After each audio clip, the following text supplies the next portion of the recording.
ව්‍යුහ ආකල්ප සහ චර්යාව කියන එක අයිති කියන්නේ.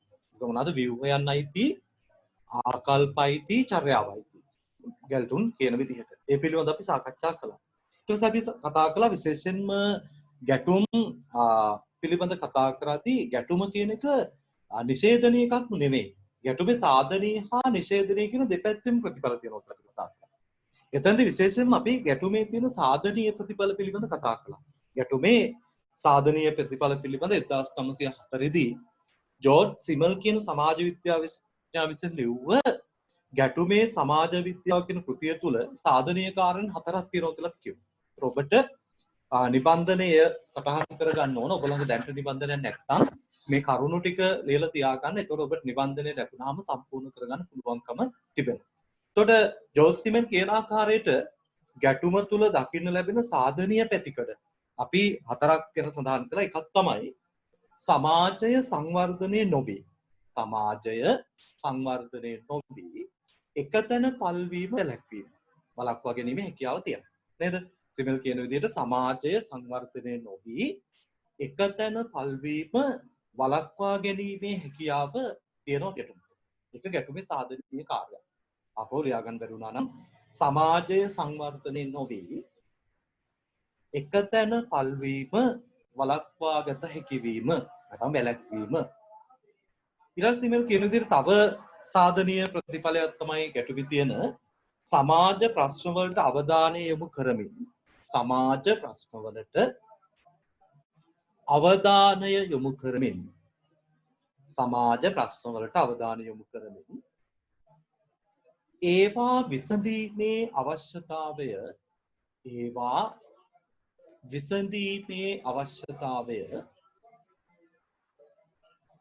අවධාරණය කිරීම. සමාජ ප්‍රශ්න වලට අවධානය යොමු කරමින් ඒවා විසඳීමේ අවශ්‍යතාවය අවධාරණය කිරීම. ඊළඟ සිමල් කියන විදිහට ගැටුමේ තියෙන තවත් සාධනීය එකක් කරුණක් තමයි පුද්ගලයන්ගේ සහ සමාජයේ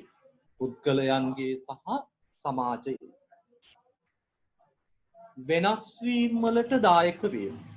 පුද්ගලයන්ගේ සහ සමාජයේ වෙනස් වීම වලට දායක වීම.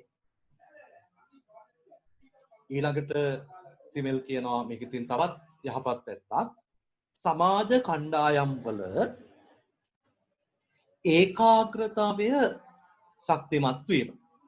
සමාජ කණ්ඩායම් වල ඒකාග්‍රතාවය ශක්තිමත් වීම. ඒකට පැහැදිලි ඔබට අපි සඳහන් කළේ ගැටුම් වල සාධනීය පැතිකඩ පිළිබඳ සාධනීය ප්‍රතිඵල හොඳ යහපත් ප්‍රතිඵල පිළිබඳ සිමෙල් සඳහන් කරපු කාරණා. ඊට අමතරව අපි කිව්වා ලුයිස් කෝස ගැටුමේ තියෙන වටිනාකම ගැන කතා කරා. ඔහු කියන විදිහට සමාජ කණ්ඩායම් අතර ඒකාග්‍රතාවය ආරක්ෂා කර ගැනීම හැකියාව තියෙනවා කියලා සිමෙල් කියනවා. ලුයිස් කෝස සඳහන් කළා.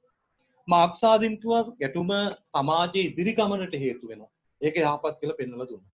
මේ විදිහට ගැටුමේ යහපත් ප්‍රතිඵල පිළිබඳව අපි සාකච්ඡා කළා. ඊළාට අපි කිව්වා ගැටුමෙන් තියෙනවා නිෂේධනීය ප්‍රතිඵල කියලා අපි පහුගිය සතියේ සාකච්ඡා කළා. යනු නිෂේධනීය ප්‍රතිඵල වලට අපි උදාහරණ සඳහන් කළා. විශේෂයෙන්ම මනුෂ්‍ය ඝාතන සිදු වෙනවා ගැටුම නිසා. ඒ වගේම ආර්ථික හා සමාජ විනාශකාරීත්වයක් ඇති වෙනවා. උදාහරණයක් දෙවන ලෝක මහා යුද්ධ කාලයේදී අන්තර් යුද්ධ හා විගැටුම් ඇති වෙන අවස්ථාවේදී රටක අභ්‍යන්තරය ඇති වෙන ගැටුම් වලදී මේ තත්ත්වය ඇති වෙන්න පුළුවන් කියලා අපි සඳහන් කළා. ඊට පස්සේ අපි සාකච්ඡා කරපු මාතෘකාව තමයි ඔබට මතකයි ගැටුම් වර්ගීකරණය. ඊට පස්සේ අපි කතා කරපු මාතෘකාව මොකද්ද? මේ ගැටුම් වර්ග කරනවා අපි ආකාර කිහිපයකට. යනු ගැටුම් වර්ග 3ක් ගැන අපි සාකච්ඡා කළා. ඔබ සටහන් කරගන්න ඕන එකක් තමයි සරල වර්ගීකරණය. ගැටුම් වර්ග 3ක් ගැන අපි කතා කළා. එකක් තමයි මොකද්ද? සරල වර්ගීකරණය. දෙවැන්න කෘත්‍යවාදී වර්ගීකරණය.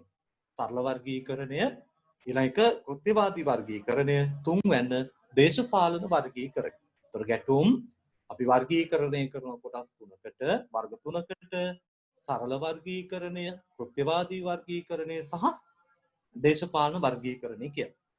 එතකොට විශේෂයෙන්ම සරල වර්ගීකරණයට අයිති වෙන වර්ග 4ක් පිළිබඳව අපි ළඟට කතා කළා. ඒ තමයි පුද්ගල අභ්‍යන්තර ගැටුම්, අන්තර් පුද්ගල ගැටුම්, කණ්ඩායම් ඇතුළත ගැටුම්, ඒ වගේම අන්තර් කණ්ඩායම් ගැටුම්. මේ විදිහට අපි ගැටුම් සරල වර්ගීකරණයට අයිති කියලා කෝ වර්ග 4ක්.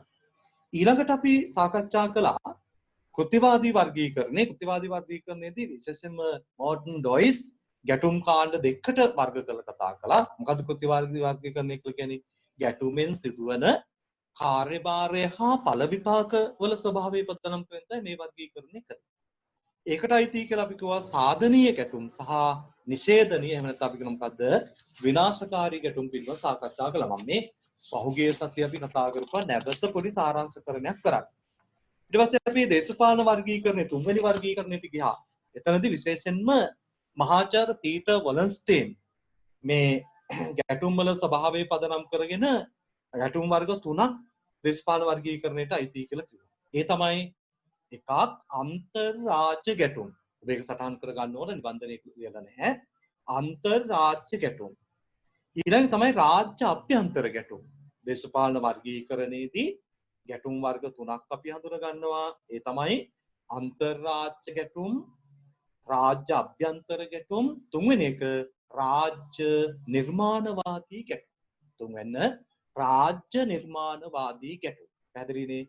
අන්තර්රාජ්‍ය ගැටුම්, රාජ්‍ය අභ්‍යන්තර ගැටුම්, රාජ්‍ය නිර්මාණවාදී ගැටුම්.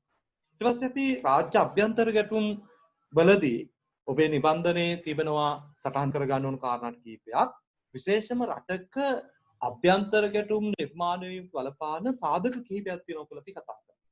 අපි යන්නේ අපි දේශපාලන වර්ගීකරණයට අයිති වෙන ගැටුම් වර්ග තුනක් තියෙනවා කියලා පැහැදිලි කරගත්තා. ඒ තමයි රාජ්‍ය අන්තර්රාජ්‍ය ගැටුම්, රාජ්‍ය අභ්‍යන්තර ගැටුම්, රාජ්‍ය නිර්මාණවාදී ගැටුම්. ඒකෙදී රාජ්‍ය අභ්‍යන්තර ගැටුම් දෙවෙනි වර්ගයේදී ඒ අභ්‍යන්තර ගැටුමක් හටගන්න බලපාන සාධක තියෙනවා. ඒ සාධක කොටස් 4කින් සමන්විතයි. ඔබේ කොටස් 4 සඳහන් කරගන්න ඕන. එකක් ව්‍යුහාත්මක සාධක. රටක අභ්‍යන්තර ගැටුම් ඇතිවීම සඳහා බලපාන එක සාධකයක් තමයි මොකද්ද? ව්‍යුහාත්මක සාධක. දෙවන ආර්ථික හා සමාජ සාධක. ආර්ථික හා සමාජ සාධක. ඒක යට පැහැදිලි කරලා තියෙනවා. එතනින් ගන්නත් පුළුවන් උඩට ආර්ථික හා සමාජ සාධක. ඊළඟ කාරණේ තමයි දේශපාලන සාධක. ඒතර ව්‍යුහාත්මක සාධක, ආර්ථික හා සමාජ සාධක, දේශපාලන සාධක, හතරවැන්න සංස්කෘතික සාධක. පැහැදිලිනේ? ඒතර ඒ රටක අභ්‍යන්තර ගැටුම් ඇතිවීමට බලපාන සාධක ව්‍යුහාත්මක සාධක, ආර්ථික හා සමාජ සාධක, දේශපාලන සාධක, සංස්කෘතික සාධක. ඊට පස්සේ අපි දේශපාලන සාධක වලට යනවා. මොකද එතනත් ඔබ නිබන්ධනයේ හිස්තැන් ටිකක් තියෙන පුරෝගණ ඒ නිසා දේශපාලන සාධක. ඒතර එතනදී විශේෂයෙන්ම දේශපාලන සාධක පිළිබඳ කතා කරද්දී කරුණු 4ක් අපි හඳුනා ගන්නවා. රටේ රාජ්‍ය අභ්‍යන්තර ගැටුම් ඇති වෙන සඳහා බලපාන ප්‍රධාන දේශපාලන සාධක කිහිපයක් තියෙනවා. ඒවා අපි 4ක් හඳුනා ගන්නවා. ලියා ගන්න ඕන අපි 4. එකක් සමහර ප්‍රජා කණ්ඩායම් වලට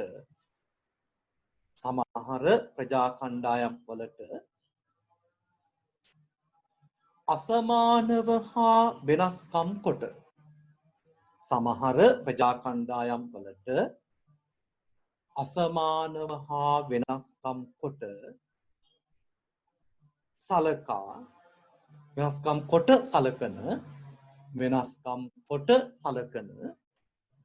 දේශපාලන ආයතන පැවතීම.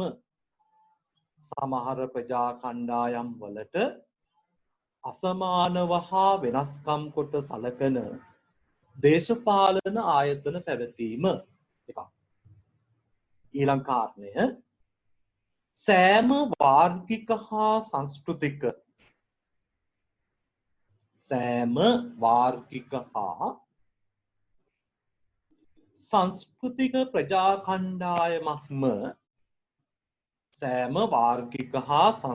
ප්‍රජා කණ්ඩායමක්ම ඇතුළත්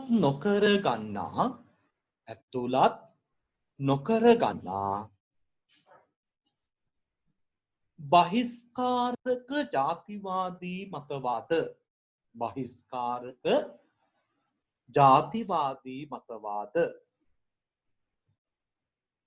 බහිස්කාරක ජාතිවාදී මතවාද. ඊළඟ එක තුන්වෙනි කාරණය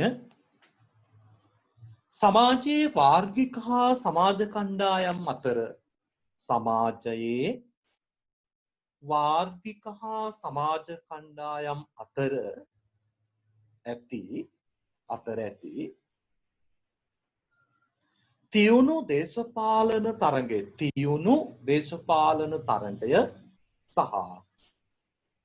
තියුණු දේශපාලන තරඟය සහ ප්‍රතිවිරෝධතා සමාජයේ වාර්ගික හා සමාජ කණ්ඩායම් අතර ඇති තියුණු දේශපාලන තරඟය සහ ප්‍රතිවිරෝධතා. හතරවෙනි සාධකය නැත්නම් හතරවෙනි කරුණ ආර්ථික සමාජ හා දේශපාලන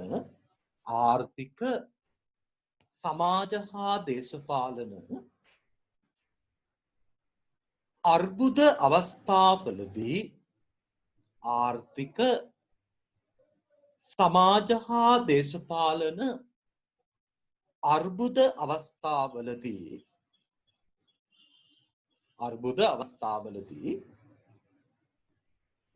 ගැටුම් තියුණු වන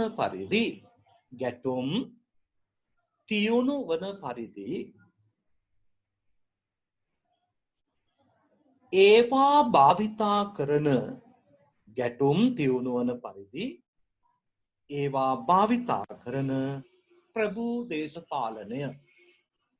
ඒවා භාවිතා කරන ප්‍රභූ දේශපාලනය ඔය තමයි රටක අභ්‍යන්තර ගැටුම් ඇති වෙද්දී බලපාන දේශපාලන සාධක.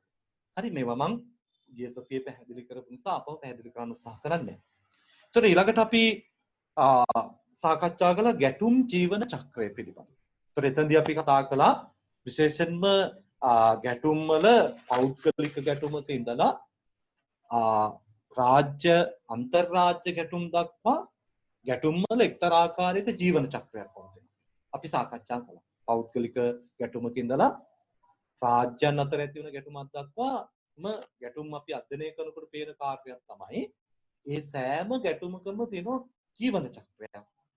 ඒතර ඒ පිළිබඳව සාකච්ඡා කරපු අධ්‍යයනය කරපු වැදගත් පුද්ගලයෙක් අපි හඳුන්වනවා. ඔබට මතක ඇති ලුයිස් ක්‍රිස්බර්ග්.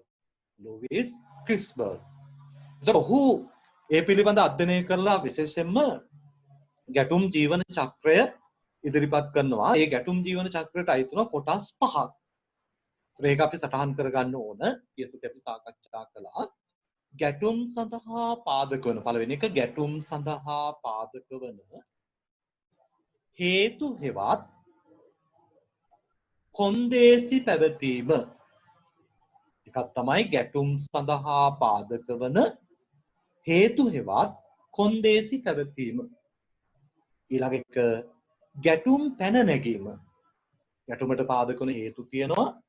ඒවා විසඳුවේ නැත්නම් එය පදනම් කරගෙන විස්තර කරලා තිනවා නිබන්ධනයේ කරුණු වෙනම ගැටුම් පැන නගිනවා. දෙවැන්න ගැටුම් පැන නැගීම. තුන්වෙනි එක තමයි මේ පැන නැගුණු ගැටුම මොකද? උස්සන්න වෙනවා. ඒ නිසා තුන්වෙනි ගැටුම උස්සන්න වීම. ඊළඟ කාරණේ හතරවෙනි එක ගැටුමේ උස්සන්නතාවය අඩුවීම. ඒතර ගැටුම් සඳහා පාදක වන හේතුවක් කොන්දේසි තියෙනවා. ඒක ප්‍රතිඵලයක් විදිහට ගැටුම් පැන නගිනවා. ඊට පස්සේ තුන්වෙනි අවස්ථාව ගැටුම උස්සන්නතාවයටපත් වෙනවා. ගැටුම උස්සන්න වෙනවා.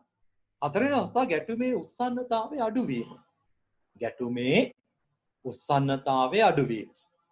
පස්වෙනි අවස්ථාව ගැටුම කෙලවර කිරීම. ඔබට නිබන්ධනයේ ඒ කාරණා පැහැදිලි කරනවා අපි පහුගිය සතියේ සාකච්ඡා කළා. ඔතනටදී අපි පහුගිය සතියේ සාකච්ඡා කළා. ඔය ටික ඔබට පැහැදිලි ඇති නිබන්ධනයේ කියපතාවක් කියවන්න සටහන කියවන්න. ඒතකොට තවත් පැහැදිලි වෙනවා අපි පන්ති කාමරයේදී මුණ ගැහුණාමත් ප්‍රශ්න සාකච්ඡා කරද්දී මේ පිළිබඳව තවත් අපි සාකච්ඡා කරනවා. ඒතකොට තවත් පැහැදිලි වෙයි. අද දවසේදී අපි සාකච්ඡා කරන්න පටන් ගන්න ආරම්භ කරනවා. මාතෘකාව තමයි ගැටුම් වලට කළ යුත්තේ කුමක්ද කියන කාරණා. එතකොට දැන් ගැටුම් ගැටුමකට කරන්න ඕන දේ නිරාකරණය කරන්න ඕනනේ මූලිකව ගත්තොත් එහෙනම්. ඒතර ගැටුම් නිරාකරණය කිරීමේ දෘෂ්ටි කෝණයකින් ගැටුම් දිහා බලනකොට සාමාන්‍යයෙන් අපි ගැටුමක් නිරාකරණය කිරීමෙන් බලාපොරොත්තු වෙන්නේ සාධනීය. නැත්නම් නිර්මාණාත්මක ලෙස විසඳීම තමයි ඉලක්කය වෙන්නේ. ගැටුම් විසඳීමේ ඉලක්කය තමයි ගැටුම සාධනීයව සහ නිර්මාණාත්මකව කෙලවර කරගන්න. අවසන් කරගන්න. එතකොට ගැටුම් සමතනය පිළිබඳ ශාස්ත්‍රීය සාහිත්‍යයේ ඉදිරිපත් කළ තියෙන උපදේශනය තමයි ඒ සඳහා තියෙන හොඳම ප්‍රවේශය වෙන්නේ ගැටුම් වලට තුඩු දුන්න හේතු සාධක හඳුනගෙන ඒවාට ආමන්ත්‍රණය කිරීම. දැන් ගැටුමක් අපි බලාපොරොත්තු වෙනවා සාධනීය විසඳ ගන්න. හොඳ ප්‍රතිඵල සහිතව විසඳ ගන්න. අපි බලාපොරොත්තු වෙනවා ගැටුම නිර්මාණාත්මකව විසඳ ගන්න. ඒතර ගැටුමක් නිර්මාණාත්මකව විසඳ ගත්තොත් අපේ මාතෘකාව ගැටුමට කළ යුත්තේ කුමක්ද? ගැටුම අපි විසඳ ගන්න ඕනේ, නවත්ත ගන්න ඕනේ. ඒක නවත්ත ගන්න ඕනේ කොහොමද? නිර්මාණාත්මකව. සාධනීය ප්‍රතිඵල ලැබෙන අන්දමට තමයි අපි ඒක නවත්ත ගන්න. එතකොට සාධනීය ප්‍රතිඵල ලැබෙන අන්දමට ගැටුම අපි කොහොමද නවත්ත ගන්න, කෙලවර කරගන්න. ඒතර ගැටුම් පිළිබඳ ශාස්ත්‍රීය සාහිත්‍ය කියන්නේ ඒකට තියෙන හොඳම ප්‍රවේශය තමයි අපි හඳුනා ගන්න ඕන ඒ ගැටුම සඳහා තුඩු දීලා තියෙන හේතුන් මොනවද? අන්නේ හේතු හොයාගෙන හේතුවට ආමන්ත්‍රණය කරන්න ඕන. එතකොට සාධනීය විසඳ ගන්න පුළුවන්.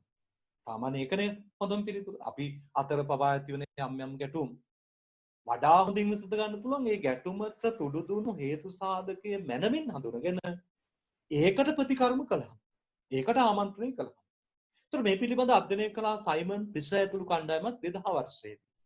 සයිමන් පිෂර් ඇතුළු කණ්ඩායමක් මේ හා සම්බන්ධයෙන් අධ්‍යයනයක් කරන 2000 වර්ෂයේදී එහිදී ඔවුන් පොතක් පළ කරනවා ගැටුම සමග වැඩ කිරීම ක්‍රියාකාරකම් සඳහා නිපුණතා සහ උපාය මාර්ග කියන පොත. ගැටුම සමග වැඩ කිරීම ක්‍රියාකාරකම් සඳහා නිපුණතා සහ උපාය මාර්ග. එතනදී විශේෂයෙන්ම ඔවුන් විස්තර කළ තියෙනවා ගැටුම සම්බන්ධයෙන් ක්‍රියා කරද්දී වැදගත් වන ප්‍රවේශ කිහිපයක්. ගැටුමත් එක්ක වැඩ කරද්දී වැදගත් වන ප්‍රවේශ කිහිපයක්. විශේෂයෙන්ම ගැටුම් සමතන සාහිත්‍ය පිළිබඳ අදහස් පළ කරන අධ්‍යයනය කරන බොහොමයක් දෙනා මේ ඒ පිළිබඳ පරේක්ෂණ කරන්නන් මෙන්න මේ ප්‍රවේශයන් භාවිතයට අරන් තියෙනවා. විශේෂයෙන්ම ගැටුම් සමතන පුහුණුකාරුවන් ක්‍රියාකාරකයන් මේ ප්‍රවේශයන් ටික පුළුල් ලෙස අධ්‍යයනය කරලා තියෙනවා. අපි බලමු මොනවද මේ ප්‍රවේශ. ඒතර පැහැදිලිනේ අපි කතා කරන්නේ ගැටුමට කළ යුත්තේ කුමක්ද?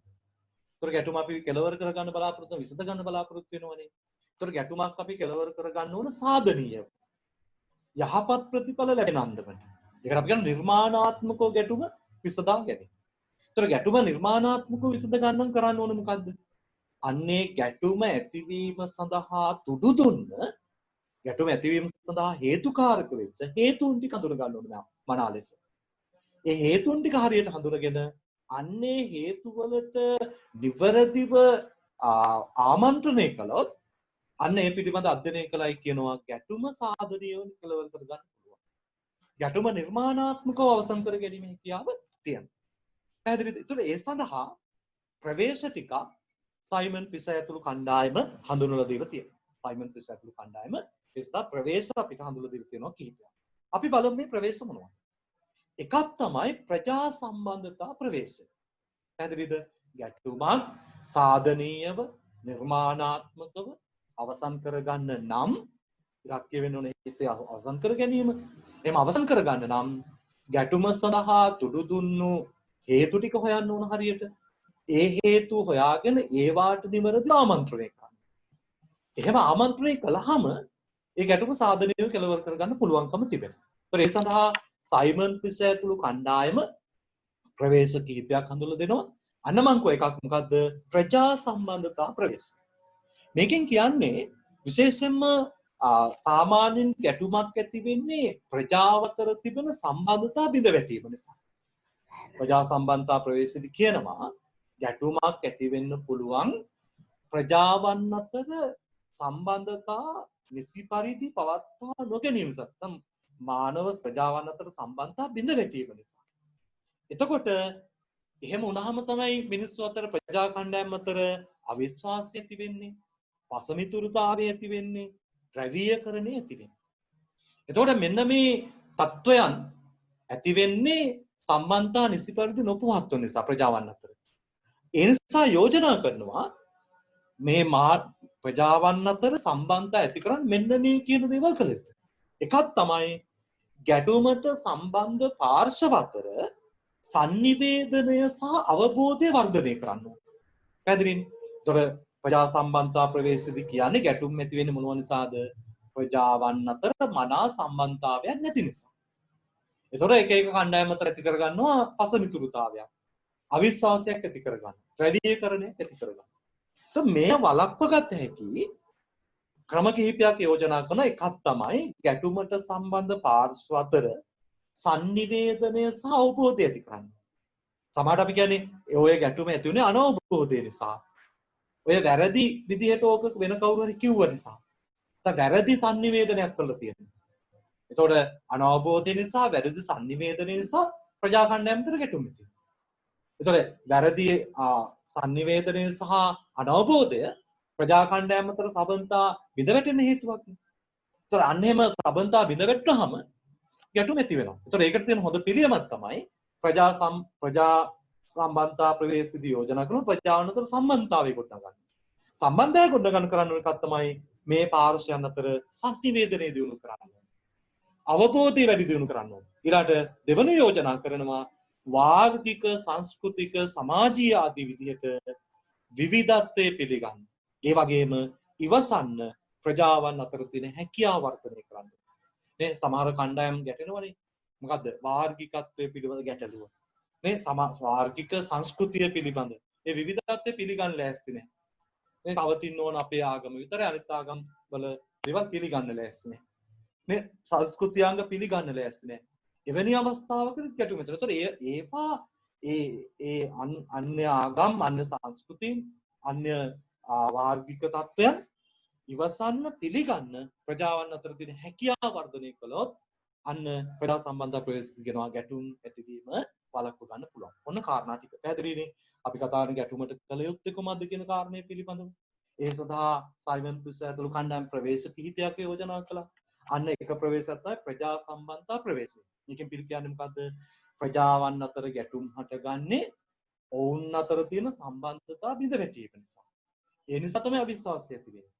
ඒ නිසා තමයි පස්සමිතුරුභාවය ඇති වෙන්නේ. ඒ නිසා තමයි ද්‍රවීකරණය ඇති වෙන්නේ. ඒතර මේ தත්වයන් වළක්ව ගන්න පුළුවන් මේ අය අතර සම්බන්ධය ගොඩනැගුවා. මොනවද සම්බන්ධය ගොඩනගන්න කරන්නේ? අන්න යෝජනා කරන එකක් මේ මිනිස්සු අතර මේ කණ්ඩායම් අතර sannivedanaya පුරුදු කරන්න. මේ කණ්ඩායම් අතර අවබෝධය වැඩි දියුණු කරන්න.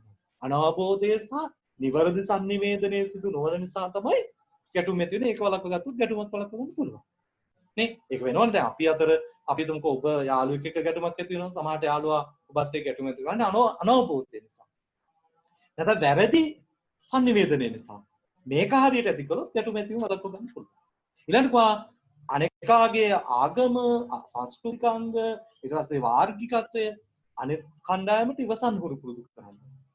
එහෙම වුණාම ඒක ඒ පිළිබඳ ඉවසීම් ප්‍රජාන අතර ඉවසීමේ හැකියාව වර්ධනය කළොත් ගැටුම් ඇතිවීම වළක්ව ගැනීම හැකියාව දිනනවා කියලා ප්‍රජා සම්බන්ධතා ප්‍රවේශිත කියනවා. දෙවෙනි අවස්ථාව තමයි මානව අවශ්‍යතා ප්‍රවේශය. දෙවෙනි එක මොකද්ද මේගොල්ලෝ යෝජනා කරන්නේ? මානව අවශ්‍යතා ප්‍රවේශය.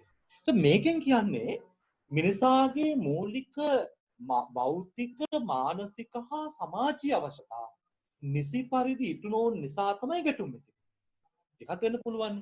ගැටුම් ඇති වෙනවා මිනිසුන්ගේ මූලික භෞතික අවශ්‍යතා ඉෂ්ට නොවනකොට. දැන් අපි පහුගිය මේ දවස්වල දකින කාරණයක් තමයි සමහර අය දැන් ගැටුම් නිර්මාණය කර ගන්නවා ගැටුම් වලට ප්‍රවේශ වෙනවා. ඔවුන්ගේ මූලික භෞතික අවශ්‍යතා වෙන. දැන් සමහර ප්‍රදේශ වහලා දාලා තියෙනවා. ඒ වගේ ජනතාව කියන්නේ අපි දන්නේ නැහැ හරියටම. හැබැයි ඔවුන් කියන්නේ ඔවුන්ගේ මූලික අවශ්‍යතා ටික ඉෂ්ට වෙන්නේ නැහැ. දින 40ක් 50ක් වහලා තියෙනවා ප්‍රදේශ.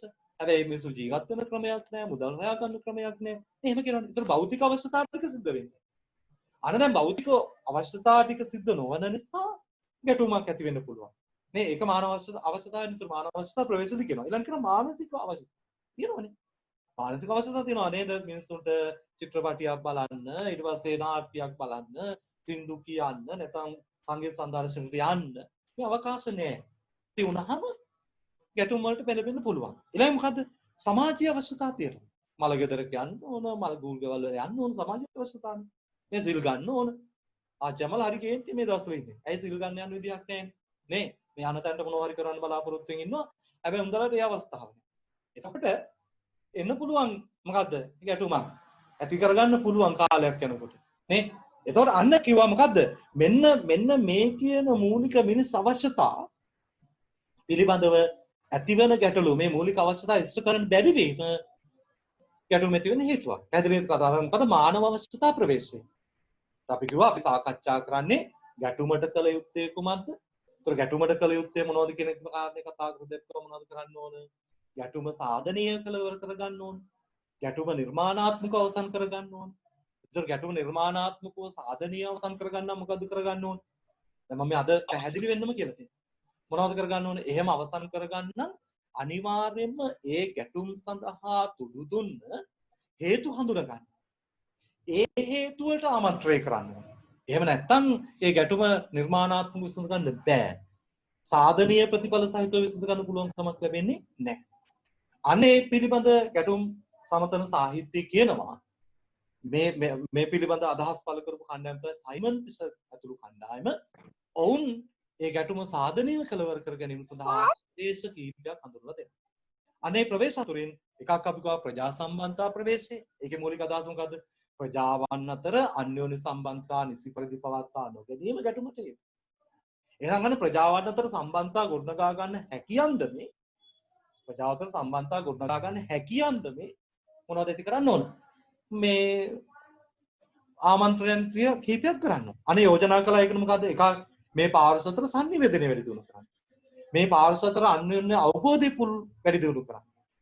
ඊළඟ යෝජනා කළා වාර්ගික සංස්කෘතික සමාජීය කියන විවිධත්වය එකිනෙකාට පිළිගන්න තත්වයේ හැකියාවක් ඇති කරන්න. ඒ හැකියාව වර්ධනය කරන්න. ඒකට පුළුවන්කම තියෙනවා ගැටුම් ඇතිවීම වළක්වා ගන්න. දෙවෙනි යෝජනාව තමයි දෙවෙනි ප්‍රවේශය තමයි මානව අවශ්‍යතා ප්‍රවේශය. ඒකෙන් කියන්නේ මොකද්ද? මිනිස්සුන්ගේ මූලික භෞතික අවශ්‍යතාවයන්, මානසික අවශ්‍යතාවයන්, සමාජීය අවශ්‍යතාවයන් නිසි පරිදි නොලැබීම නිසා ඉටු නොවීම නිසා මොකද වෙන්නේ? ගැටුම් ඇති වෙනවා. විශේෂයෙන්ම එවැනි ගැටුම් වලින් ආරක්ෂාව, අනන්‍යතාවය, පිළිගනු ලැබීම, කණ්ඩායම් ගෞරවය, දේශපාලන සහභාගීත්වය, නිදහස වගේ දේවල් මිනිස්සුන්ට මූලිකව නොලැබී ගියාම මේවා ඔවුන්ගේ භෞතික, මානසික, සමාජීය අවශ්‍යතා වලින් කොටසක් අපිව සඳහන් කළේ. මේවා නිසි පරිදි ඉෂ්ට නොවුනහම ගැටුම් ඇති වෙනවා. ඒතර මේ කියන හේතු නිසා හටගත්ත ගැටුම කොහොමද අපි විසඳගන්නේ? නිර්මාණාත්මක. මොනවද ඒ සඳහා ඉදිරියට පිළියම්? අන්න යෝජනා කරනවා තමන්ගෙන් ඉටු නොවි ඇති මානුෂීය අවශ්‍යතා හඳුනගෙන ඒවා ඉටු කර ගැනීමට සුදුසු විකල්ප මාර්ග සෙවීමට ගැටුමට සම්බන්ධ පාර්ශ්ව උනන්දු කරවන්න. තමන්ගෙන් දැන් තමන්ට මේවා නොලැබුණේ තමන්ගෙන් ඉටු විය යුතු මානුෂීය අවශ්‍යතා ඉටු නොවීම නිසා. එසා ඒවා හඳුනගෙන ඒවා ඉටු කරන්න ඕන කරන සුදුසු විකල්ප මාර්ග හොයන්න ගැටුමට සම්බන්ධ පාර්ශ්ව යොමු කරන්න ඕන. ඊළාට හැම පාර්ශ්වයකම මූලික මානසික අවශ්‍යතා සාක්ෂාත් කරගත හැකි එකඟතාවලට එළඹෙන පාර්ශ්වවලට ඒ ගැටුම සම්බන්ධ පාර්ශ්වවලට උදව් කරන්න ඕන. ඒතකොට පුළුවන්කම තියෙනවා ගැටුම සාධනීයව කෙලවර කරගන්න. සයිමන් ෆිෂර් ඇතුළු කණ්ඩායම කියන විදිහට. ඔවුන් යෝජනා කරන තුන්වෙනි ප්‍රවේශය තමයි අනන්‍යතා අවශ්‍යතා ප්‍රවේශය. ඔවුන් යෝජනා කරන තුන්වෙනි ප්‍රවේශය ගැටුම කෙලවර කරගන්න සාධනීයව අනන්‍යතා අවශ්‍යතා ප්‍රවේශය. මේකෙන් කියන්නේ ප්‍රජා කණ්ඩායම් වල අනන්‍යතාවයේ තර්ජනයට පත්වීම කියන හේතු නිසා සමහර ගැටුම් ඇති කරගෙන තියෙනවා. තමන්ගේ අනන්‍යතාවයට ඉඩක් නැහැ. ඒ අනන්‍යතාවයන් නැති වෙමින් තියෙනවා. දැන් මේ දවස්වල අපේ සමාජයේ ප්‍රශ්නයක් නේ කොරෝනා නිසා මිය යන මුස්ලිම් අයගේ දේහයන් ආදාහනය කිරීම හා සම්බන්ධ ප්‍රශ්නයක් තියෙනවා. නේ මේ දවස් අපේ සමාජයේ සාකච්ඡාවට ලක් වෙන එක. ඒක මතපදනම ගැටුම් ඇති කරගෙන යනවනේ. අපි දැක්ක අර අටලුගම මිනිස්සේ නේද මොනවද කරන්නේ? යන සෞඛ්‍ය නිලධාරීන්ට නොගැලපෙන අන්දමේ හැසිරීම් ටිකක් ප්‍රකාශයට පත් කරනවා. ඒතර ඒ සම්බන්ධයෙන් ප්‍රශ්න කරනු තියෙන මතයක් තමයි අර මිය ගියොත් ඔහු මුස්ලිම් ජාතිකයෙක් මිය ගියොත් කොරෝනා නිසා කියලා ඔප්පු වෙලා ඔහුව ආදාහනය කරයි කියන ප්‍රශ්නය කියලා කියනවා. අපි දන්නේ ඒකමද ඇත්ත කියලා. හැබැයි එහෙම කියනවද? ඒතර මෙන්න ප්‍රශ්නයක්. තමන්ගේ ඒක ඔවුන් ගැන නිතරම මුස්ලිම් ප්‍රජාවේ අනන්‍යතාවයක් තමයි ඔවුන් සාමාන්‍යයෙන් ආදාහනය කරන්නේ දෙන ආදාහනය කරන්නේ නේද? ඒතොර දැන් අන්න ඔවුන්ගේ අනන්‍යතාවය නැති වෙයි කියන බියක් වෙනවා. ඔවුන්ගේ අනන්‍යතාවය නැති වෙයි කියන බිය මේ කියන කාරණේ මත පදනම් කරගෙන සමහර අනන්‍යතාවයන් උන් රැගෙන තියෙන දුක් විඳලා සමහර අනන්තතාවයන් වුන් රැක ගන්න විශාල කැපකිරීම කළා තියෙනවා. ඒ අනන්ත නැති වෙයි කියන බිය. නිසා ප්‍රජාකණ්ඩායම් තුළ ගැටුම් ඇති වෙන්න පුළුවන්. අන්න එවැනි අවස්ථාවකදී එවැනි ගැටුමක් කොහොමද අපි විසඳගන්න සාධනීය? ඒකට යෝජනා කරනවා Taman එකිනෙකාට හැඟෙන ඒකේ කණ්ඩායමට හැඟෙනවනේ. තර්ජන සහ බිය කවරේදයි හඳුනා ගැනීමට පාර්ශවයට උදව් කරමින් ඔවුන් අතර සහවේදනය හා සංහිඳියාව ගොඩනගන්න ආධාර කරන්න. ඒ කියන්නේ අපි නිකන් ගමුකෝ සිංහල කෙනෙක්ගේ මුස්ලිම් අයගේ චාරිත්‍ර වාරිත්‍ර වලට මුස්ලිම් අයගේ සංස්කෘතියට ආගමට හානියක් හෝ බාධාවක් වෙන්නේ නැහැ. මුස්ලිම් අයගෙන් සිංහල අයට එහෙම එකක් වෙන්නේ නැහැ කියන කාරණය ඔවුන් අතර මොකක් කරන්නද වර්ධනය කරන්න. ඔවුන් අතර ඒ සංහිඳියාව ගොඩනගා ගන්න ඕනේ. ඒතකොට පුළුවන් මේක සාධනීය විසඳ ගන්න. සියලු පාර්ශ්ව මූලික අවශ්‍යතා අනන්‍යතා අවශ්‍යතා පිළිගැනෙන සාමූහික එකඟතා ඇති කර ගන්න. ඔබේ ඒ ප්‍රජා කණ්ඩායමක අයිතීන් අනෙක් ප්‍රජා කණ්ඩායම් විසින් කෙලසන්නේ නැහැ. ඒ අයිතීන් රකින්න සියලු දෙනාගේ අයිතීන් රකින්න සාමූහික ක්‍රමවේදයක් යෝජනා කරගත්තාම පුළුවන්කම ලැබෙනවා කියලා යෝජනා කරනවා. ඒ හටගත් ගැටුම. කියන්නේ අනන්‍යතා අවශ්‍යතා මත හටගත් ගැටුම නිර්මාණාත්මකව निराකරණය කරගන්න පුළුවන් කියලා යෝජනා කළා. ඊළඟ සංස්කෘතික sannivedana ප්‍රවේශ වුණ යෝජනා කරනවා. හතරවෙනි එක තමයි මොකද්ද? සංස්කෘතික sannivedana ප්‍රවේශය. මේකද කියන්නේ විශේෂම ගැටුම් ඇති වෙන්නේ එකිනෙක සංස්කෘතික sannivedana ශෛලිය අතර තියෙන අසංගතභාවය නිසා වෙනස නිසා. සංස්කෘතියන් එකිනෙකට වෙනස්නේ. ඒතර ඒ සංස්කෘතික වෙනස නිසා ගැටුම් හටගන්නේ. මොකද කියන්නේ සංස්කෘතික sannivedana ප්‍රවේශදී කියනවා එක් සංස්කෘතීන් වල තියෙන අසංගතභාවය නැත්නම් සමාන නැතිකම වෙනස නොපෑහීම නිසා ගැටුම් ඇති වෙනවා. එවැනි ගැටුමක් සමතනයේදී කොහොමද ප්‍රවේශ වෙන්නේ? එවැනි ගැටුමක් කොහොමද අපි නිරාකරණය කරන්න ප්‍රවේශයේදී? අන්න පුළුවන් ගැටුමට සම්බන්ධ පාර්ශ්වවල සංස්කෘතිය පිළිබඳ ඔවුන් අතර ඇති අවබෝධය වැඩි කරන්න. මේ ගැටුම සංස්කෘතික කාරණයක් පදනම් කරගෙන ගැටුමක් ඇති කරගත්තා නම් ඒ ඔවුන්ගේ සංස්කෘතීන් පිළිබඳ තිබෙන අවබෝධය වැඩි කරන්න ඕන. ඊළාට ඒ කණ්ඩායම් අතර එකිනෙකා ගැන ඇති නිෂේධනීය ඒකාකාරී වටහා ගැනීම ඉවත් කරන්න. නිෂේධනීය කියන්නේ නරක වටහා ගැනීම නිසානේ ගැටුම් ඇති. අන්නේ නරක වටහා ගැනීම නැති කරන්න කටයුතු කරන්න. ඊළඟට අන්තර් සංස්කෘතික sannivedanaye ශක්තිමත් කරන්න ඕන. සංස්කෘතියන් අතර සිංහලයිගේ සංස්කෘතිය ද්‍රවිඩයට අත්විඳින්න, ඔවුන්ගේ සංස්කෘතිය සිංහලයට අත්විඳින්න, මුස්ලිම් අයගේ සංස්කෘතිය සිංහලයට සිංහලයිගේ එහෙම ඇති කරන්න ඕන සංස්කෘතික sannivedana. ශක්තිමත් කරාම අන්න සංස්කෘතික කාරණා පදනම් කරගෙන ගැටුම් ඇති කරගන්න පෙළඹෙන්නේ නැහැ. ඊළඟ පස්වෙනි ප්‍රවේශ යෝජනා කරන සයිමන් පුස් ඇතුළු කණ්ඩායම ගැටුම් පරිවර්තන ප්‍රවේශය. පස්වන මොකද කියන්නේ ගැටුම් පරිවර්තන ප්‍රවේශය. මේකෙන් කියන්නේ විශේෂම ගැටුම් ඇති වෙන්නේ අසමානතා හා අසාධාරණයේ ගැප් වෙලා තියෙන සමාජ ආර්ථික දේශපාලන සංස්කෘතික ව්‍යුහයන්ට ප්‍රතිචාර වශයෙන්. මොකක් නිසාද? අසමානතා සහ අසාධාරණකම් තියෙන සමාජීය කාරණා නිසා. ආර්ථික තත්ත්වයන් නිසා. ඒ කියන්නේ ආර්ථික අසමානතාවය අසාධාරණ. සමාජ අසමානතාවය අසාධාරණයි. සංස්කෘතික අසමානතාවය අසාධාරණයි. වගේ දේවල් ඇති වුනහම ඒකට ප්‍රතිචාරයක් විදිහට තමයි ගැටුම් ඇති.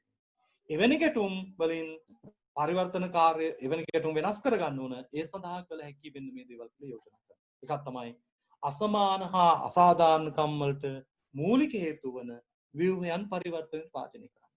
ඒ කියන්නේ ආර්ථික අසාධාරණයක් වෙලා තියෙනවා නම් ඒ අසාධාරණ සිද්ධ වෙච්ච කාරණේ වෙනස් කරන්න, පරිවර්තනය කරන්න. සමාජීය තත්ත්වයක් තුන ඒක වෙනස් කරන්න. දේශපාලන තත්ත්වයක් තුන ඒක වෙනස් කරන්න. ඊළඟට ප්‍රජාවන් සවිබල ගැන්වීම හා සාමය, සාධාරණත්වය, සමාව දීම, පිළිගැනීම, ප්‍රතිසන්දානගත වීම කියන මේවා ප්‍රවර්ධනය කරන ක්‍රියාවලි භාවිතා කිරීම ආරම්භ කරන්න. එතකොට පුළුවන්කම තියෙනවා අර ගැටුම් පරිවර්තන ප්‍රවේශය හරහා ගැටුම නවත්තන්න. හරිද? ඊළඟට 6 වෙනි එක යෝජනා කරන ගැටලු විසඳීමේ ප්‍රවේශය. 6 වෙනි යෝජනා කරන මොකද්ද? ගැටලු විසඳීමේ ප්‍රවේශය. તો මේකද කියන්නේ විශේෂයෙන්ම ගැටුම් ඇති වෙන්නේ එකිනෙකා අතර එකිනෙකට නොගැලපෙන අසංගත අරමුණු නිසා. එතකොට එතනදී විශේෂයෙන්ම ගැටුමට සම්බන්ධව පාර්ශ්ව කල්පනා තමන් තමයි නිවැරදි. තමන්ට තමයි ජයග්‍රහණ ලැබිය යුත්තේ. ඒක පාර්ශ්වික ජය ලැබෙන්න ඕන. ප්‍රතිවාදය සම්පූර්ණයෙන් පරාජය වෙන විනාශ වෙන උන්ගේ විශ්වාසය මත ගැටුම් පවත්වනවා. හරිද? එතකොට එවැනි ගැටුම් සමතනය කිරීමේදී ඒ සඳහා පුළුවන්කම තියෙනවා ගැටුමට පාදක වූ හේතු හා ගැටලු තම පෞද්ගලිකත්වයේ එකිනෙකින් වෙන් කර ගනිමින් තමන්ගේ දැඩි ස්ථාවර මතය මත ඉන්නේ නැතුව විශේෂයෙන් මූලධාර්මික කරුණු පදනම් කරගෙන ගැටුම් සමතනය සඳහා සහමන්ත්‍රණය දෙන්න පාර්ශ්වවල කතා කරනවා. සහමන්ත්‍රණය දෙන සාකච්ඡා කරනවා. ගැටුමට කියන්න පුළුවන් තමන්ගේ ඒකමතිකභාවය අයින් කරන්න ඕන. හරිද? අර අපි කියනවා තමන් නිවැරදි, තමන්ට පමණක් ජයග්‍රහණ ලැබෙන්න ඕන කියන අදහස අයින් කරන්න ඒ ඉන්න දැඩි මතය වෙනස් කරමින් ඒ පිළිබඳව සාකච්ඡා කරන්න ඕන කරන උදව් කරන පාර්ශ්ව දෙකට. ඒතර පුළුවන් දෙගොල්ලන්ට කතා කරන්න මේ තියෙන ගැටලු පිළිබඳව. ඊළඟ තමයි එක් පාර්ශ්වයක් නොව හැම පාර්ශ්වයක්ම ජය ගන්න එකඟතාවය ඇති කර ගැනීමට පාර්ශ්වවලට පහසුකම් දෙන්න. ඒ කියන්නේ පාර්ශ්ව දෙකයි නම් ගැටුම යෙදিলা ඉන්නේ එකකට විතරක් නෙමේ මේ ගැටුම කෙලවර වෙනකොට ප්‍රතිඵල ලැබෙන්න ඕන දෙකටම ලැබෙන්න ඕන. අන්නේ පාර්ශ්ව දෙකටම ජයග්‍රහණ අත් වෙන ක්‍රමවේදයක් හදාගන්න පහසුකම් සැලසීම් කළාම ගැටුම් කෙලවර කරගන්න පුළුවන් සාධනය කියලා කිව්වා. ඔය තමයි සයිමන් ෆිෂර් ඇතුළු කණ්ඩායම ගැටුම කෙලවර කර ගැනීමේදී ගැටුම නිර්මාණාත්මකව නිමා කර ගැනීමේදී කරන්න ඕන කියලා කරන යෝජනාවන් ටික. එකවරම කරුණු මතක තියෙන එකක් නැහැ.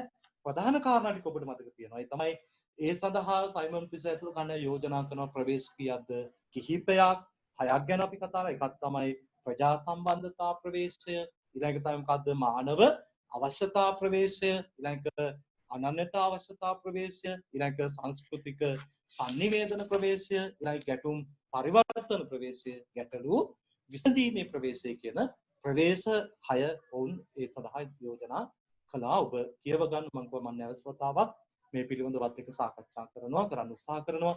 අපි ප්‍රශ්න සාකච්ඡා කරලා කතා කරන ඒකට ගැටලුවක් ඇති වෙන්නේ නැති වෙයි. හරිද? ඊළඟට අපි යනවා ගැටුම් සමතන ක්‍රියාවලිය පිළිබඳව සාකච්ඡා කරන්න.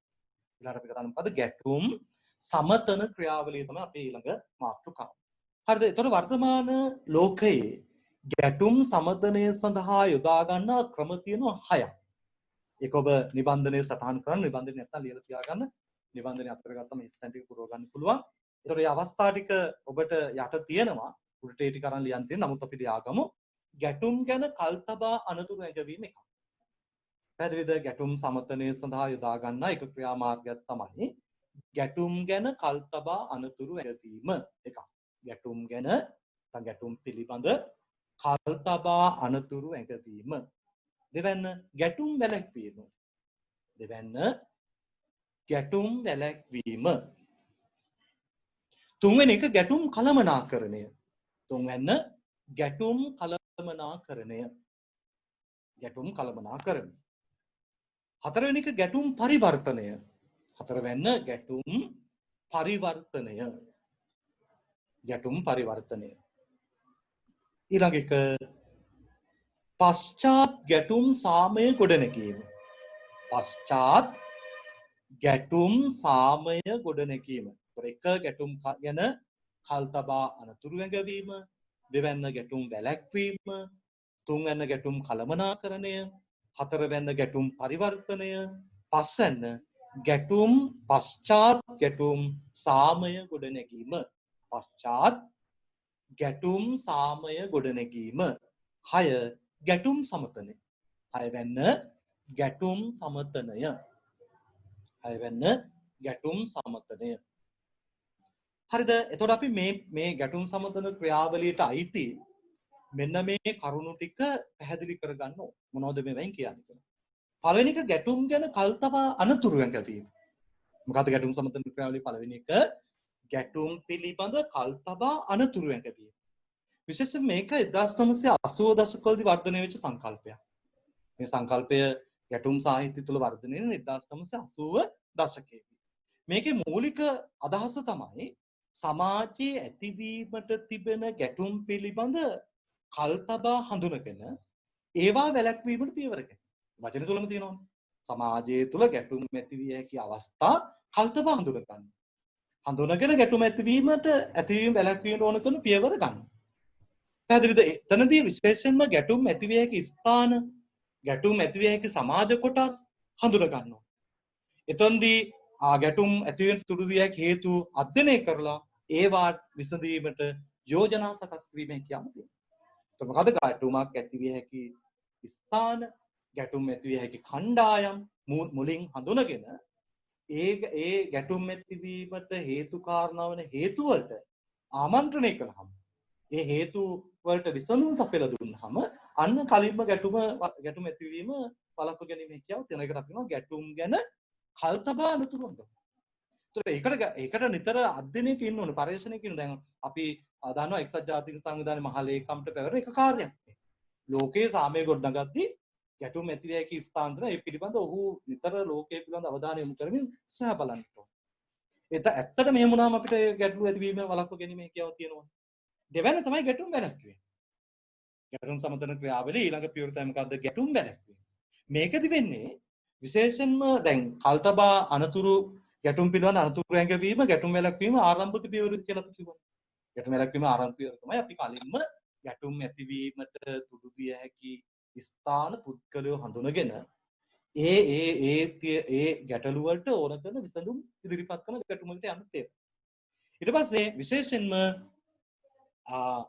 ගැටුම් වැළැක්වීමේදී කරන්නේ ඒකෙදී අපි කරන්නේ ගැටුම් ඇතිවීමට බලපාන සාධක ඒ වගේම ඉඩකඩ හා ස්ථාන හඳුනගෙන ඒවා ගැටුම් බවට උස්සන්න වීම වැළැක්වීම ගැටුම් වැළැක්වීම මූලිකයි. අර ගැටලු ටික හඳුනගෙන ඒ කියන කාරණා උස්සන්නතාවයට ගැටුමක් ඇතින් වළක්ව ගැනීම බලාපොරොත්තු වෙනවා. ඒතර ගැටුම් වැළැක්වීමේ ක්‍රම තියෙනවා දෙකක්. ඒක වැදගත් ඔබෙන් කෙටි ලිඛිතවල අහන්න පුළුවන් ගැටුම් වැළැක්වීමේ ක්‍රම තියෙනවා කීයක්ද? දෙකක්. මොනවද ගැටුම් වැළැක්වීමේ ක්‍රම දෙක? එකක් තමයි සරල වැළැක්වීම. එක ක්‍රමයක් තමයි මොකද්ද? සරල වැළැක්වීම. සරල වැළැක්වීමේදී කරන්නේ විශේෂයෙන්ම ගැටුම් ප්‍රචණ්ඩ අවධියකට පැමිණීම වැළැක්වීම සඳහා පියවර ගන්නවා. සරල වැළැක්වීමේදී කරන්නේ ගැටුම් ප්‍රචණ්ඩ අවධියකට ඒම වැළැක්වීම සඳහා ඕන කරන පියවර ගන්න. ඒ සඳහා පුළුවන් රාජ්‍යතාන්ත්‍රික මැදිහත් වීම කරන්න, සංවාද පවත්වන්න පුළුවන්, සහමන්ත්‍රණය දෙන්න පුළුවන්, සාම සාකච්ඡා පවත්වන්න පුළුවන්, ගැටලු විසඳීමේ වැඩමුළු පවත්වන්න පුළුවන් මේ ක්‍රම. ඒතර ඒකදී සරල වැළැක්වීම ගැටුමක් ප්‍රචණ්ඩ අවධියකට පැවැත්වීම වැළැක්වීම සඳහා ඔය කියන පියවර අරගෙන ක්‍රියාත්මක හැකියාව තියෙනවා. ඊළඟට ගැඹුරු වැළැක්වීම.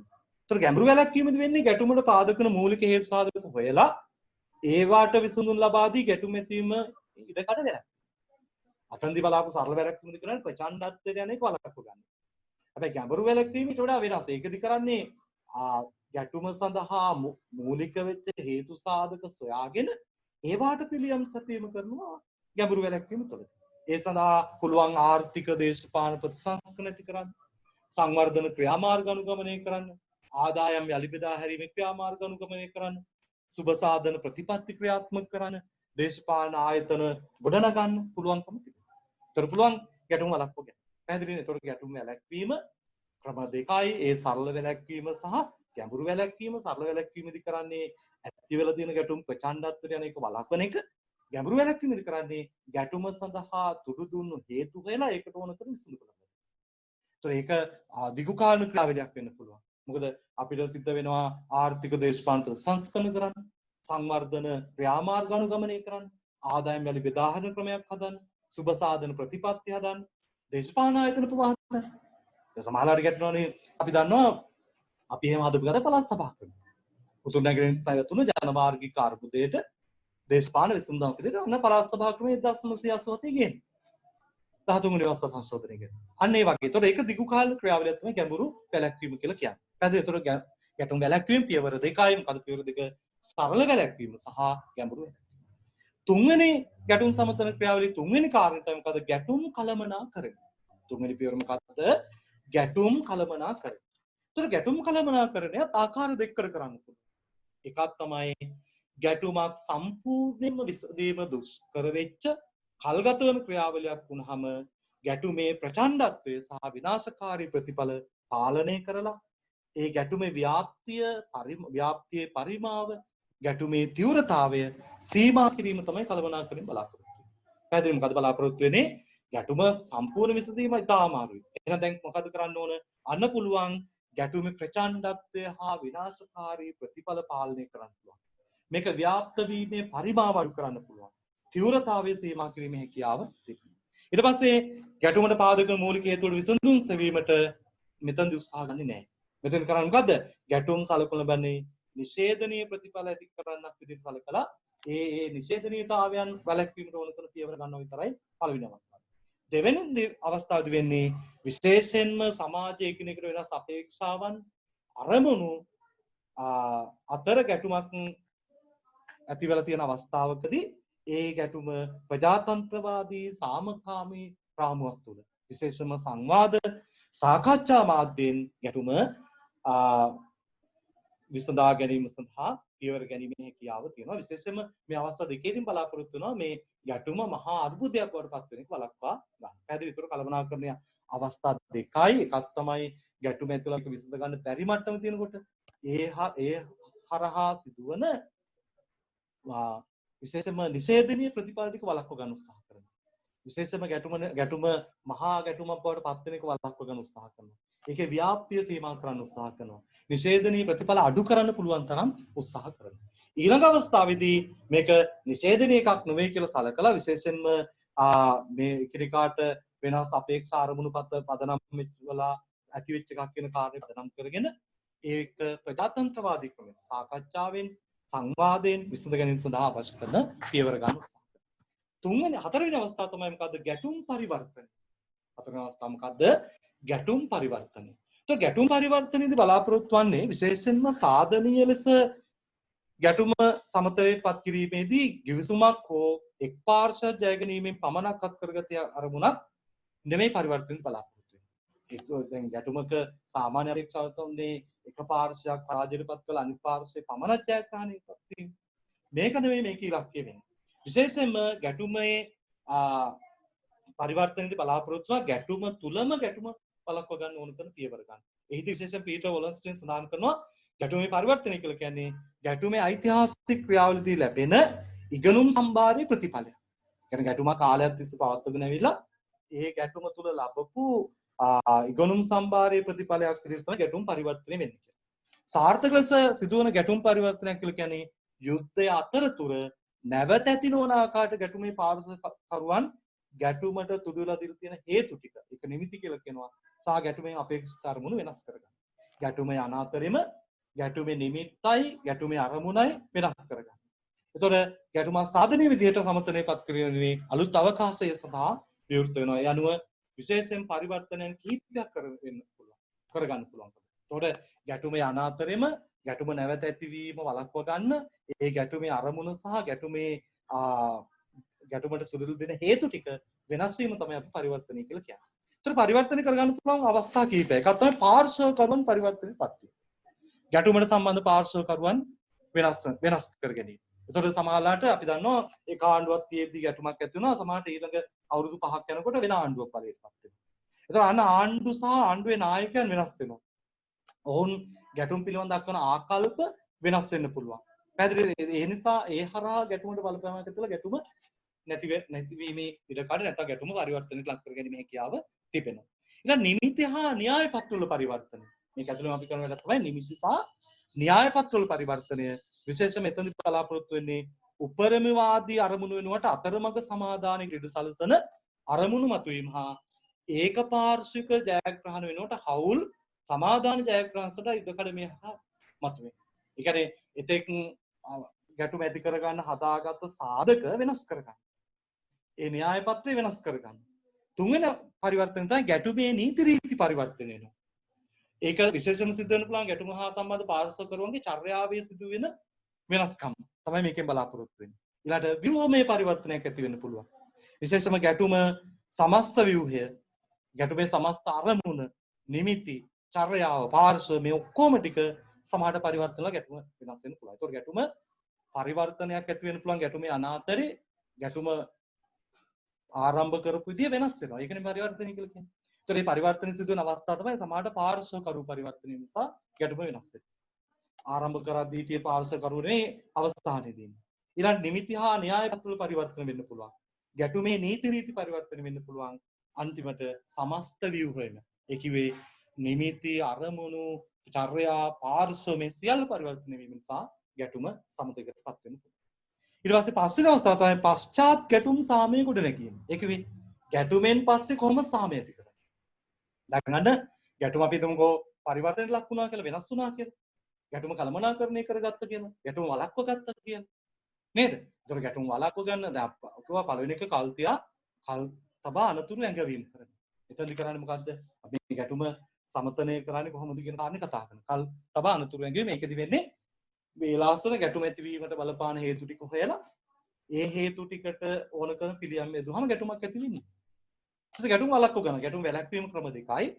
සරල වැළැක්වීම හා ගැඹුරු වැළැක්වීම. සරල වැළැක්වීමදී කරන්නේ ඇතිවලා තියෙන ගැටුම එහි තීව්‍රතාවය උපරිමයට යන්න නොදී වළක්ව ගන්න.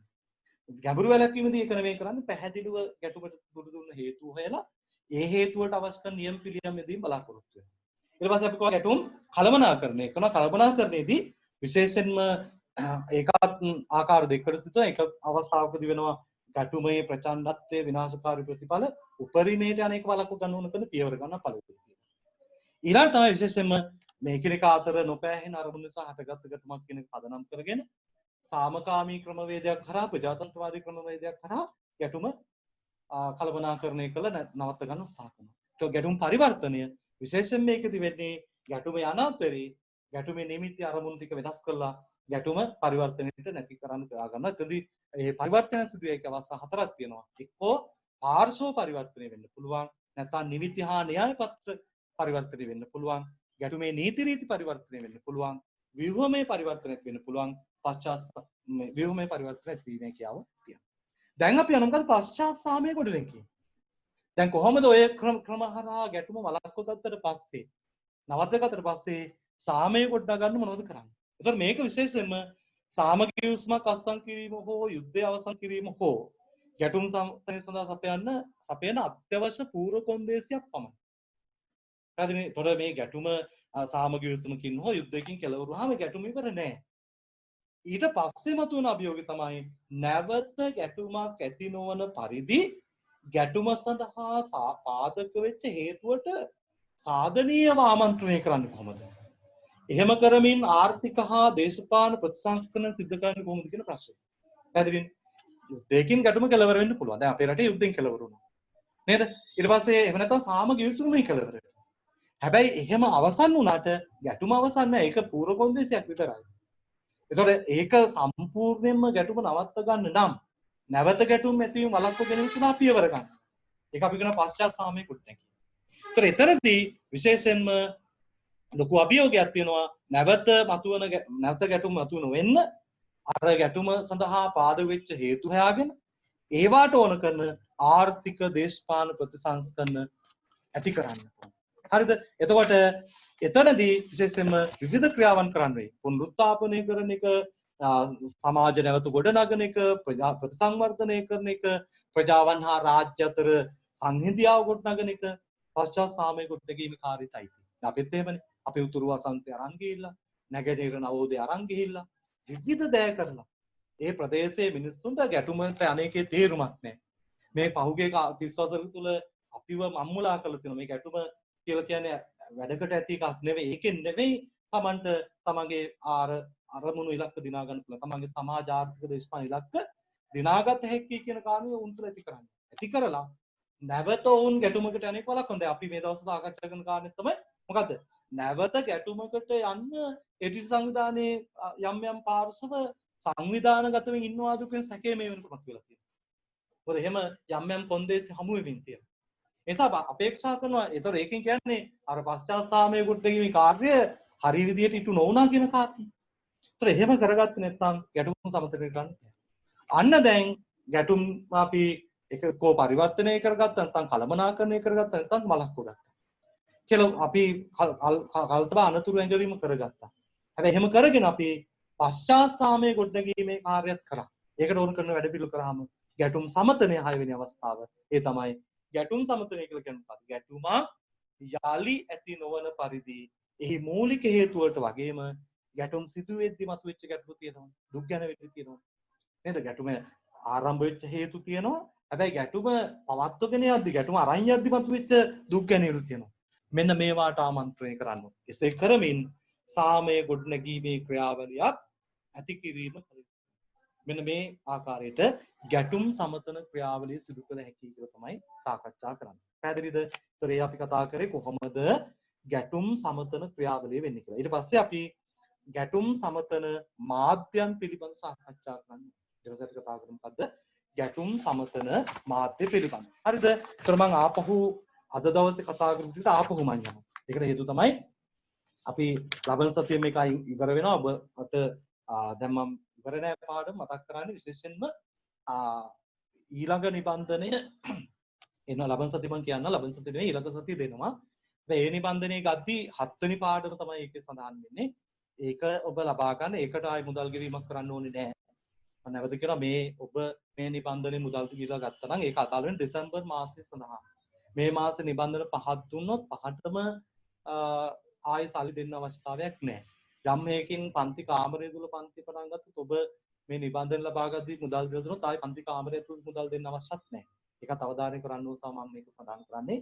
ඒ නිසා ඔබ යාළුවන්ට දැනුවත් කරන්න නිබන්ධනය අනිවාර්යෙන් ගන්න. බොහෝ විට මේ ලබන සතියේ නෙමෙයි ඊළඟ සතියේ ඊළඟ නිබන්ධනයත් ඔබට ලබා දෙනවා 7 වෙනි පාඩමට අදාළ. ඒත් අපි මේ සාකච්ඡාව ලබන සතිය වෙනකොට අපිට සම්පූර්ණ මේ පාඩම කතා කරලා ඉවර කරන්න පුළුවන්. ඔබට යම් යම් මේ දෝෂ සහිත තත්ත්වයන් මේ තාක්ෂණ තිබුණොත් ගැටලු සහගත තත්ත්වයන් එන්න පුළුවන්. හැබැයි අපි මම කියවා ප්‍රශ්න පත්‍ර සාකච්ඡා කිරීමේදී නැවත අපි මේ කතා කරනවා. ඊළඟ විශේෂ නිබන්ධන ගන්න එනකොට අර පිළිතුරු පත්‍ර ගේනකෝ මට නම් එකම එක දරුවෙක් විතරයි මොනරාගල අද දවසේ ඊයේ දවසේ ගෙනලා දීලා තිබුණේ. සමහරට මේක sannivedana වෙලා නැහැ. ඒ නිසා ඒ sannivedana කාර්යයත් ඔබ කරන්න. මතක් කරන්න යාළුවන්ට නිබන්ධනය තියෙනවා ගෙනියන්න කියලා. ඊළඟ නිබන්ධනයත් ඊළඟ සතියේ තියෙනවා කියලා කියන්නේ මම ඒක දැනුවත් කරන්නම් හරියටම ගන්න ඕන දවස. ඒක කතිවක් වනේ ආයි මුදල් ගෙවීමක් කරන්න අවශ්‍ය නැහැ. නමුත් සාකච්ඡාවේ අධ්‍ය ඔබ ඊට පෙර නිබන්ධනය අරන් දෙතුන් වතාවක් මේක කියවලා තිබුණා නම් සාකච්ඡාව බොහොම ලේසි වෙනවා. ඔබට ඒතකොට කරුණු මතක හිටින එක දැනගන්න වැඩි වෙනවා. ඒ නිසා ඔබ අනිවාර්යයෙන්ම නිබන්ධනය ලබා ගැනීමට කාරුණික වෙන්න ඔබ පැමිණීම අත්‍යවශ්‍ය නැහැ. දෙමව්පියෝ කවුරු හරි ඇවිල්ලා ඔබට ගන්න පුළුවන්. පැහැදිලිද? ඒතකොට අපි විශේෂයෙන්ම සාකච්ඡා කළේ අද මාතෘකා දෙකක් අපි කතා කළා. පහුගිය සතියේ සාකච්ඡා කළාට අමතරව ඒවත් මම ටිකක් මතක් කළා. අපි ආපහු සිහිපත් කරමු අපි සාරාංශයක් කරගමු. ඔබට ඒතකොට තවදුරටත් මේක පැහැදිලි කරගන්න පුළුවන්කම තියෙයි. ඒතර අපි සාකච්ඡා කරන ගැටුම් වලට කල යුත්තේ කුමක්ද කියන කතාව. අපි කියන්නේ ගැටුමට මොකද කරන්න ඕන? ගැටුම අපි කෙලවර කරගන්න ඕන. ගැටුම අපි අවසන් කරන්න ඕන නේද? එතකොට ගැටුමට කල යුත්තේ කුමක්ද කියන එක පිළිබඳව කතා කරද්දී ගැටුම සාධනීයව සහ නිර්මාණාත්මකව අපි අවසන් කරගන්න. මේ මොකද කරගන්න ඕන? ගැටුම සාධනීයව සහ නිර්මාණාත්මකව කෙලවර කරගන්න ඕන. ඒතොර එහෙම කරගන්න නම් මොකද්ද කරන්න ඕන? ගැටුම් පිළිබඳ සාහිත්‍ය සමතන සාහිත්‍ය කියනවා. එහෙම කරන්න ඕන මූලිකම දේ තමයි ගැටුම සඳහා පාදක වෙච්ච මූලික හේතු මනවින් හඳුනාගෙන මනා ලෙස හඳුනගෙන ඒවාට නිසි පරිදි ආමන්ත්‍රණය කළොත් තමයි ගැටුම සාධනීයව කෙලවර කරගන්න පුළුවන්කම ලැබෙන්නේ. ගැටුම නිර්මාණාත්මකව අවසන් කරගන්න පුළුවන්කම ලැබෙන්නේ. එතකොට එහෙම සිදු කරන්න නම් විශේෂයෙන්ම අපි ඒ ගැටුම තුඩු දුන්න හේතු හඳුන ගන්න. ඒතර මේ හේතු කොහොමද හඳුනගන්නේ කියන එක පිළිබඳ අධ්‍යයනය කරපු සයිමන් ෆිෂර් ඇතුළු කණ්ඩායම ඒහා සම්බන්ධයෙන් ප්‍රවේශ හඳුනලා දුන කීයක්ද? 6ක්. ප්‍රවේශ 6ක් ගැන අපි කතා කරමු. මොනවද මේ ප්‍රවේශ? අන්න අපවා එකක් තමයි ප්‍රජා සම්බන්ධතා ප්‍රවේශය. මේ එකක් තමයි මොකද? ප්‍රජා සම්බන්ධතා ප්‍රවේශය. ඊළඟට මානව අවශ්‍යතා ප්‍රවේශය. ඊළඟට අපි කතා කළා මානව අවශ්‍යතා ප්‍රවේශය. ඒතකොට ප්‍රජා සම්බන්ධතා ප්‍රවේශය කිව්වේ මේ ප්‍රජාවන් අතර සම්බන්ධතා නිසි පරිදි තුනෝන් නිසා තමයි ගැටුම් වෙන්නේ. ඒතකොට මානව අවශ්‍යතා ප්‍රවේශය කිව්වේ මිනිස්සුගේ මූලික භෞතික මානසික සමාජීය ප්‍රශ්න නැත්නම් මේ කියන අවශ්‍යතාවයන් ඉටු වීම නිසා තමයි ගැටුම් ඇති වෙන්නේ. ඒකට පිළියම් සපයන්න. කොහොමද පිළියම් සපයන්න ඕන කියන කාරණා අපි කතා කරා. ඊට අනන්‍යතා අවශ්‍යතා ප්‍රවේශය. එකිනෙකාගේ එක පාර්ශවවල ප්‍රජා කණ්ඩායම් වල අනන්‍යතාවලට තර්ජනයක් ඇති වුණා කියන සැකය පහළ වුණාම ගැටුම් ඇති කරගන්නවා. අනේතොර ඒකට නිසි විසඳුම් දුන්නාම ඒ ගැටුම වළක්ව ගැනීම හැකියාව තියෙනවා. නිර්මාණාත්මකව අවසන් කර ගැනීම හැකියාව තියෙනවා. ඊළඟ සංස්කෘතික sannivedana ප්‍රවේශය. ඒකෙන් අවධානය කළොත් මොකද? එකිනෙක සංස්කෘතික sannivedana ශෛලිය අතර තියෙන අසංගතභාවය. නේද? සමාන නැත්නම් පවතින වෙනස නැත්නම් නොපෑහීම තමයි මොකටද ගැටුම් ඇති වෙන හේතුව. එහෙනම් ඒ නොපෑහීම නැති කරන්න. ඒ අසංගතභාවය නැති කරන්න. කටයුතු කළාම ගැටුම වළක්ව ගැනීම හැකියාව නිර්මාණාත්මක විසඳ ගැනීම හැකියාව තියෙනවා. ඊට ගැටුම් පරිවර්තන ප්‍රවේශය. මේකෙන් බලාපොරොත්තු විශේෂයෙන්ම ඒ ගැටුම සඳහා ඇති වෙන්නේ අසමානතාවය හා අසාධාරණත්වය නිසා.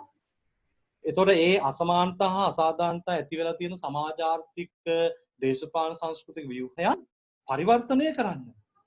ඒවා පරිවර්තනය කරාම ඒවා වෙනස් කරාම ගැටුම් වළක්ව ගන්න පුළුවන්. ඊළඟට ගැටලු විසඳීමේ ප්‍රවේශය ඒකද කියන්නේ විශේෂයෙන්ම ගැටුම් ඇති වෙන්නේ පාර්ශ්ව අතර ඉක්මනින් නොගැලපෙන ඒ වගේම අසංගත ඒ කියන්නේ වෙනස් අරමුණු නිසා. එතකොට අන්න ඒවා වළක්වීම සඳහා පියවර ගන්න ඕන. ප්‍රතිවාදය සම්පූර්ණයෙන් පරාජය වෙන්න ඕන. මම පමණක් ජයග්‍රහණය කරන්න ඕන. ඒ වගේම ආර්යකා සම්පූර්ණ විනාශ වෙන්න ඕන කියන හැඟීම් ටික නැති කරන්න කටයුතු කරන්න ඕන කියලා අපි සාකච්ඡා කළා. ඔය තමයි ගැටුමට කළ යුත්තේ කුමක්ද කියන එකට ඉදිරිපත් කරන ප්‍රවේශ ටික. ඒ ටික පැහැදිලි ඇති කියලා විශ්වාස කරනවා. ඊට පස්සේ අපි කතා කරා ගැටුම් සමතන ක්‍රියාවලිය පිළිබඳව. ඒතකොට ගැටුම් සමතන මාධ්‍යයන් තියෙනවා, ගැටුම් සමතන ක්‍රියාවලියක් තියෙනවා. පැහැදිලිනේ? ගැටුම් සමතන මාධ්‍යයක් තියෙනවා, ගැටුම් සමතන ක්‍රියාවලියක් තියෙනවා. ඒතකොට අපි මේ කතා කරන්නේ ගැටුම් සමතන ක්‍රියාවලිය පිළිබඳව. ගැටුම් සමතන ක්‍රියාවලියට අයිති කරුණු කියන්න ඒත් 6ක්. මොනවාද මේකට අයිති කියලා අපි ගැටුම් කල්තබා අනතුරු අඟවන. ඒකෙන් අපේක්ෂා කළේ මොකද්ද? ගැටුමක් ඇතිවිය හැකි තත්වයන් වේලාසන හඳුන ගන්න. ඒ ගැටුමක් ඇතිවිය හැකි ස්ථාන මොනවද? ගැටුම් ඇතිවිය හැකි පුද්ගලයා කවුද කියලා හඳුනගෙන ඒවා ගැටුම් බවට පත් වෙන්න පෙර ඒ කියන සාධක වලට ඒ කියන තත්ත්වයන්ට පිළිතුරු සැපීමේ කාර්ය කරන්න. ආමන්ත්‍රණය කරන්න. ඒතර ගැටුම ඇති වෙන්න පෙර වළක්ව ගන්න පුළුවන්. ඊළඟට වැළැක්වීම. ඒතර වැළැක්වීමේදී අර ගැටුම් කල් තබා අනතුරු ඇඟවීම හරහා වැළැක්වීමට ඕන කරන මූලික පියවර ගන්න පුළුවන්. ඒතර වැළැක්වීම ආකාර දෙකක් අපි කතා කරා. මොකද සරල වැළැක්වීම සහ ගැඹුරු වැළැක්වීම. මම මේ කෙට්ලි ටිකදී අහන්න පුළුවන් වැදගත්. සරල වැළැක්වීමේදී බලාපොරොත්තුනේ ගැටුමක් ඇති වෙලා තියෙනවා. ඒක සම්පූර්ණ විසඳීම දුෂ්කරයි. ඒක ශනිකව කරන්න බැරි එකක්. ඒ නිසා ඒ ඇති වෙලා තියෙන ගැටුමේ තීව්‍රතාවය වැළැක්වීමට පියවර ගන්න. ඇති වෙලා තියෙන ගැටුමේ තීව්‍රතාවය වැළැක්වීමට ඕන කරන පියවර ගන්න. විශේෂයෙන්ම ඇති වෙලා තියෙන ගැටුමේ ව්‍යාප්තිය වළක්වන පියවර ගන්න. ඇති වෙලා තියෙන ගැටුම නිසා ඇතිවිය හැකි නිෂේධනීය ප්‍රතිඵල සීමා කරන්න අඩු කරන්න කටයුතු කරන සරල වැළැක්වීම. ගැඹුරු වැළැක්වීමේදී එහෙම නෙවෙයි ගැටුම හට ගන්න බලපාපු අරමුණු හේතු ටික නිමිති ටික පැහැදිලි කරගෙන ඒවාට ඕන කරන විසඳුම් සපයීම තමයි ගැඹුරු වැළැක්වීම. ඒක දීර්ඝකාල ක්‍රියාවලියක්. ඒ සඳහා ආර්ථික සමාජ දේශපාලන ප්‍රතිසංස්කරණ කළ යුතුයි කරන්න වෙනවා. ඒතකොට ඒක දීර්ඝකාල ක්‍රියාවලිය. ඊට පස්සේ අපි කිව්වා තුන්වෙනි පියවර තමයි මොකද? ගැටුම් කළමනාකරණය. ඒතකොට ගැටුම අපිට පුළුවන් කළමනාකරණය කරන්න. ඒක ආකාර දෙකකට කරනවා. එතනදී කරන විශේෂයෙන්ම අර අපි ඉස්සලක වගේ ගැටුම ඇති වෙලා තියෙනවා. ඒක විසඳීම දුෂ්කරයි. හැබැයි ඒකේ තීව්‍රතාවය, ඒකේ පරිමාව, ඒකේ අහිතකර ප්‍රතිඵල ඇතිවීම කළමනාකරණය කිරීමේ කාර්යය. දෙවැනි කරන්නේ මොකද්ද? ගැටුම ප්‍රජාතන්ත්‍රවාදී සාමකාමී රාමුවක් මත විසඳීම සඳහා වුණ කරන ක්‍රියාමාර්ග අනුගමනය කිරීම කරනවා. ඊට පස්සේ ගැටුම් පරිවර්තනය. ඒකදී බලාපොරොත්තු වෙන ගැටුම ඇති වෙලා තියෙනවා. ගැටුම ඇති වෙලා ගැටුම් පවත්වගෙන යන අතරතුර ගැටුමේ පාර්ශ්ව, ගැටුමේ අරමුණු, ගැටුමේ නිමිති පරිවර්තනයට ලක් කිරීමෙන් ගැටුම වළක්ව ගැනීම බලාපොරොත්තු වෙනවා. විශේෂයෙන්ම එතනදී පරිවර්තන විය හැකි ශේෂ්ත්‍ර 4ක් ගැන අපි කතා කළා. එකක් පාර්ශ්වකරුව පරිවර්තන වෙන්න පුළුවන්. ගැටුම ආරම්භ කරලා හිටියන්නේ මේ ටික දවසක් යනවා. සමහරට නායකයා මේ ගිහලා අලුත් නායකයෙක් පත් වෙනවා ගැටුම සම්බන්ධ. රාජ්‍යේ නම් අපි අභ්‍යන්තර ගැටුමක් කියලා ගමු. කැරලිකාර පාර්ශ්වයේ නායකයෙක් වෙන කෙනෙක් වෙනවා. ආණ්ඩුවෙත් හිටපු නායකයෙක් නැතුව අලුත් කෙනෙක් වෙනවා. ඒතර ඔවුන් අතර තියෙන යුද්ධය පිළිබඳව ඔවුන් අතර තියෙන ආකල්පය, ඔවුන්ගේ යුද්ධයට තියෙන කැමැත්ත හෝ අකමැත්ත, හැකියාව මේවා මත ගැටුම වෙනස් වෙන්න පුළුවන්, පරිවර්තන වෙන්න පුළුවන්.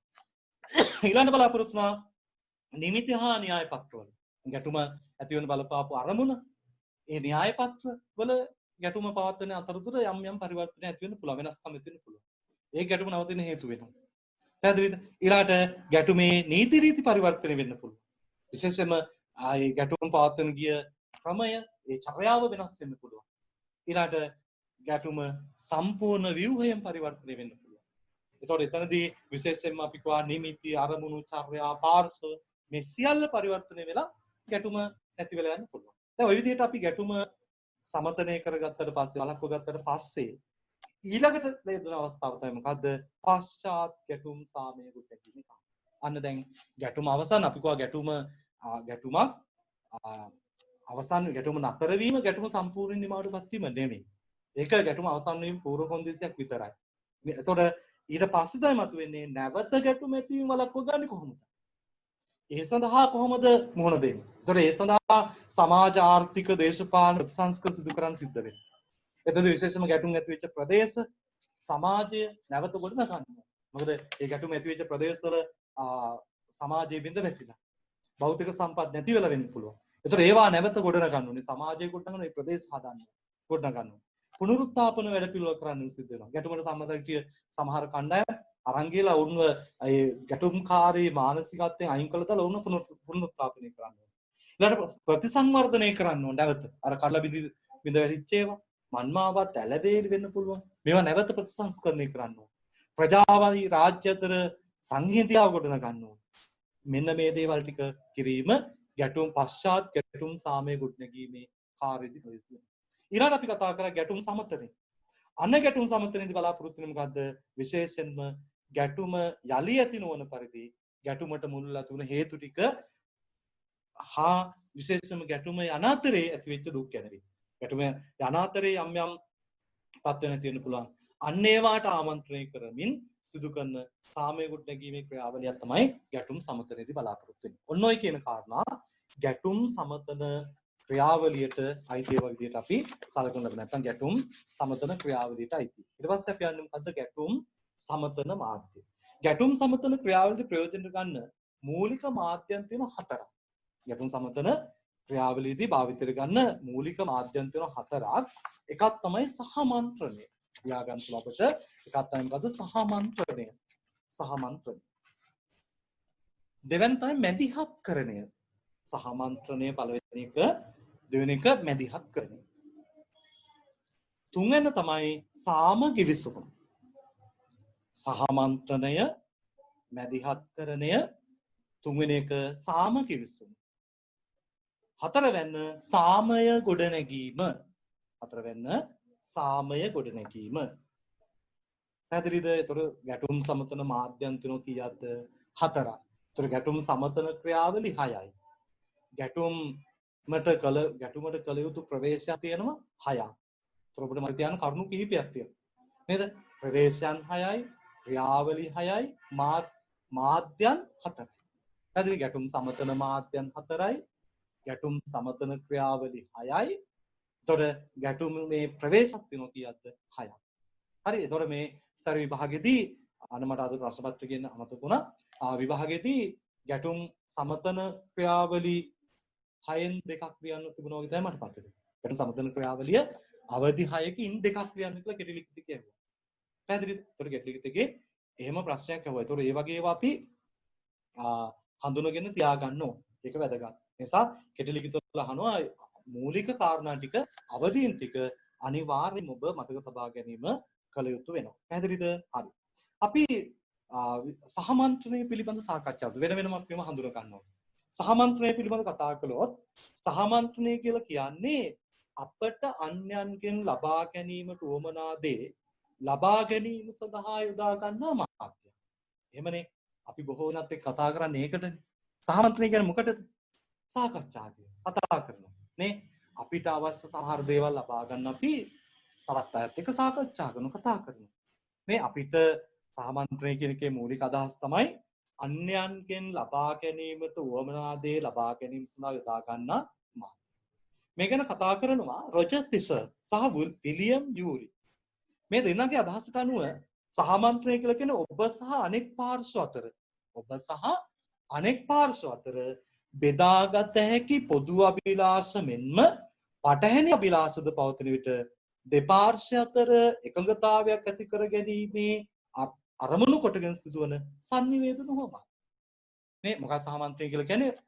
ඔබ සහ තවත් කෙනෙක් අතර සමාන සහ පටහැනි ඒවා බෙදාගත හැකි පොදු අභිලාෂ තියෙනවා. සමහර ඒවා තියෙනවා පටහැනි අභිලාෂ. ගැලපෙන්නේ නැති ඒවා. අන්න ඒවා අතර එකඟතාවයක් ඇති කරගන්න සිදු කරන සංනිවේදන හොමාරුව. අපි කියන මොකද්ද? සහමන්ත්‍රණය කියන්නේ. පැහැදිලිද? එතකොට සමහරට අපි යාළුවෝ දෙන්නෙක් කියන්නේ මා ඔයාට ගැලපෙනවා, මා ඔයාට තේරෙනවා නේද? මගේ අදහස් ඔයාට ගැලපෙනවා. සමහර කෙනා ඔයා ඔය කියන එක මට ගැලපෙන්නේ නැහැ. එතකොට එහෙනම් අපි කියමු අපි එතකොට දෙන්න කියන්න පුළුවන්. අපි දෙන්න ඒ ගැන කතා කරලා එකකතාවයකට එමු. ඕකට තමයි සහමන්ත්‍රණය. පැහැදිලි? එතකොට මේක අමුතුවෙන් කියන්නේ අපි ඕන තරම් මේ දේවල් කරලා තියෙනවා. දැනුත් සිද්ධ කරනවා. නේද? එතකොට කියන්න පුළුවන්නේ අන්න අපිට සහමන්ත්‍රණය කියලා කියන්නේ අපි ළඟ තියෙන පොදු හැමෝටම ගැලපෙන ඒවත් අපිට නොගැලපෙන ඒවා තියෙන කෙනෙක් එක්ක ගලප ගන්න කරන එකඟතාවයට ඇති වෙන කරන මොකද්ද? sannivedana හුවමාරු. ඒ අනුව සාමන්ත්‍රණය කියලා කියන්නේ එක පැත්තකින් ගැටුමකදී සිටින පාර්ශ්ව අතර ගැටුම් විසඳා ගැනීම සඳහා යොදා ගන්නා සාකච්ඡාමය ක්‍රියාවලිය. ගැටුමේ නිරත වෙන පාර්ශ්ව දෙකක් ගැටුම විසඳ ගන්න සිදු කරන සාකච්ඡාමය ක්‍රියාවලියට අපි කියන සාමන්ත්‍රණය. අනිත් පැත්තෙන් ගත්තාම එකිනෙකට ගැටෙන පොදු ස්ථාවරයක් බවට පත් කර ගැනීම සඳහා එකිනෙකට ගැටෙන දෑ පොදු ස්ථාවරයක් බවට පත් කර ගැනීම සඳහා ගැටුමට සම්බන්ධ පාර්ශ්ව අතර ඇති වෙන ක්‍රියාවලිය. මේ දින හඳුනගත හැකි සහමන්ත්‍රණය සිද්ධ කරනවා ආකාර තුනකට. පැහැදිලි ගැටුම් සමතන සාහිත්‍ය සමතකන සාහිත්‍ය කියනවා සහමන්ත්‍රණය කරන්න පුළුවන් ආකාර කීයටද? තුනකට. එකක් තමයි ගැටුම් විසඳා ගැනීමේ සහමන්ත්‍රණය. මොකද ඒක සහමන්ත්‍රණයක් ගැටුම් විසඳා ගැනීමේ සමන්ත්‍රණය. ඒතර මේකද කරන්නේ ගැටුමේ පාර්ශ්වයට පොදුවේ පිළිගත හැකි විසඳුමක් සොයා යන. ගැටුමේ පාර්ශ්වවලට පොදුවේ පිළිගත හැකි විසඳුමක් හොයාගෙන යන එක තමයි මේකද වෙන්නේ. ඒකදී පාර්ශ්ව දෙකටම සතුටු විය හැකි අතරමැද සමාදානකාරී විසඳුමක් හවුලේ සොයා ගැනීම ක්‍රියාවලිය. සම්බන්ධ වෙන පාර්ශ්ව දෙකටම එකඟ විය හැකි අතරමැද සමාදානකාරී විසඳුමක් තමයි මේක සිද්ධ වෙන්නේ. එතකොට මේකදී ගැටුම් සඳහා පාදක වෙච්ච ගැටලු විසඳීමට මේකදී දෙපාර්ශ්ව එකතු වෙනවා. කොහොමද ගැටුම් විසඳා ගැනීම සමග. ඊළඟට ආරවුල්කාරී සමන්ත්‍ර දෙවෙනි එක. ඒකදී වෙන්නේ ගැටුමට සම්බන්ධ එක් පාර්ශ්වයක් අනෙක් පාර්ශ්ව මත තම ස්ථාවරයේ පැටවීම සඳහා කරන සාකච්ඡා. ගැටුමට සම්බන්ධ වෙන පාර්ශ්ව දෙකෙන් එකක් තමන්ගේ ස්ථාවරය අනෙකා මත පටවන්න කරන සාකච්ඡා. මේක තම ස්ථාවරයේ නම්ශීලී නොකර දැඩි ලෙස පවත්වා ගැනීම පසමිතුරු පාර්ශ්ව ස්ථාවරය තමන්ට වාසි ලෙස වෙනස් කිරීමට කරන බලපෑම් කිරීම තමයි ආරවුල්කාරී සහමන්ත්‍රණය වෙන්නේ. එතකොට අර දෙපාර්ශ්ව එකඟ වෙලා අතරමැද එන සමාදානයක් නෙමෙයි. එක්කෙනෙක්ගේ මතය අනෙකා මත පටවල ඔහුගේ ස්ථාවරය තමන්ට නම්ශීලී විදිහට සකස් කරගන්න දරන උත්සාහය. සමහර වෙලාවට මේක කරනවා නේ. ගෙදර සමහර වෙලාවට අම්මා තාත්තා මෙතෙන්ට ඇදලා දානවා. නේ? තාත්තගේ ස්ථාවරය වෙනස් කරලා අම්මගේ ස්ථාවරයට තාත්තව ගන්න try කරනවා. මේක වෙන්න පුළුවන් ගෙදරදී. නේද? එතකොට දැන් ගෙදර ඉන්න නිසා අහන් හිටියත් කමන්නේ ඒක සාමාන්‍යයෙන් වෙන්න පුළුවන් කාරණයක්. එහෙම සිද්ධ කරන්න උත්සාහ කරනවා. නේද? ඔක අනිත් පැත්තට වෙන්න පුළුවන්. සමහරට තාත්තව කරන්නත් පුළුවන්. හරිද? එතකොට වෙන්නේ මෙතනදී නම්ශීලී නෑ. ඒ සාකච්ඡාවේ ඉලක්කය තමයි මගේ ස්ථාවරය මේක මේ ස්ථාවරය ක්‍රියාත්මක යුතුයි.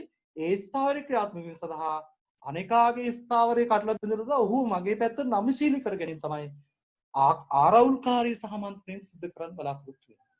ඊළඟ තමයි නම්ශීලී සහමන්ත්‍රණය. ඊළඟ මොකද නම්ශීලී සහමන්ත්‍රණයේ අවස්ථා කීයද? සහමන්ත්‍රණයේ අවස්ථා තියෙනවා 3ක්. ඒ තමයි ගැටුම් විසඳා ගැනීමේ සහමන්ත්‍රණය, ආරවුල්කාරී සහමන්ත්‍රණය, තුන්වෙනි තමයි නම්ශීලී සහමන්ත්‍රණය. මේකද සිද්ධ වෙන්නේ ගැටුමට සම්බන්ධ පාර්ශ්ව විසඳුමක් සොයා ගැනීම සඳහා තමන්ගේ අරමුණු හා අපේක්ෂා පිළිබඳ නම්‍යශීලීව කටයුතු කරන්න පෙළඹෙන. දැන් ගැටුම ඇති වෙන බලපාපු නිමිති තියෙනවනේ. ඒ ගැටුමෙන් බලාපොරොත්තු වෙච්ච අපේක්ෂාවන් තියෙනවනේ. ඒවා නම්‍යශීලී කරගන්න, දැඩි කරගන්න නැතුත් දැන් මේක පාර්ශ්ව දෙක. පාර්ශ්ව දෙකම ඒ ටික නම්‍යශීලී කරගන්නවා. අරමුණු සහ අපේක්ෂාවන් නම්‍යශීලී කරගන්නවා. එහෙම නම්‍යශීලී කරගෙන සිදු කරන සාකච්ඡාවට අපි කියන මොකද්ද? නම්‍යශීලී සහමන්ත්‍රණය කියලා. ඒතර පැහැදිලිනේ. ඒතර සහමන්ත්‍රණයේදී කරන්නේ මොකද්ද?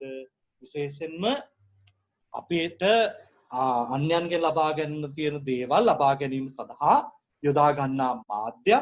හරිද? ඒතර විශේෂයෙන්ම රොජර් පිෂර් සහ විලියම් යූරි මේ පිළිබඳ සාකච්ඡා කළා. ඔවුන් කිව්වේ ඔබ සහ අනෙක් පාර්ශ්වයන් බෙදාගත හැකි පොදු අභිලාෂ වගේම පටහැනි අභිලාෂ පවතින දෙපාර්ශ්ව අතර එකඟතාවයක් ඇති කර ගැනීම සඳහා සිදු කරන sannivedana හෝමාරු කියලා. සහමන්ත්‍රණයේ විශේෂයෙන්ම ගැටුම් විසඳා ගැනීම සඳහා යොදා ගන්නා සාකච්ඡාමය ක්‍රියාවලියක් කියලා අපි සඳහන් කළා.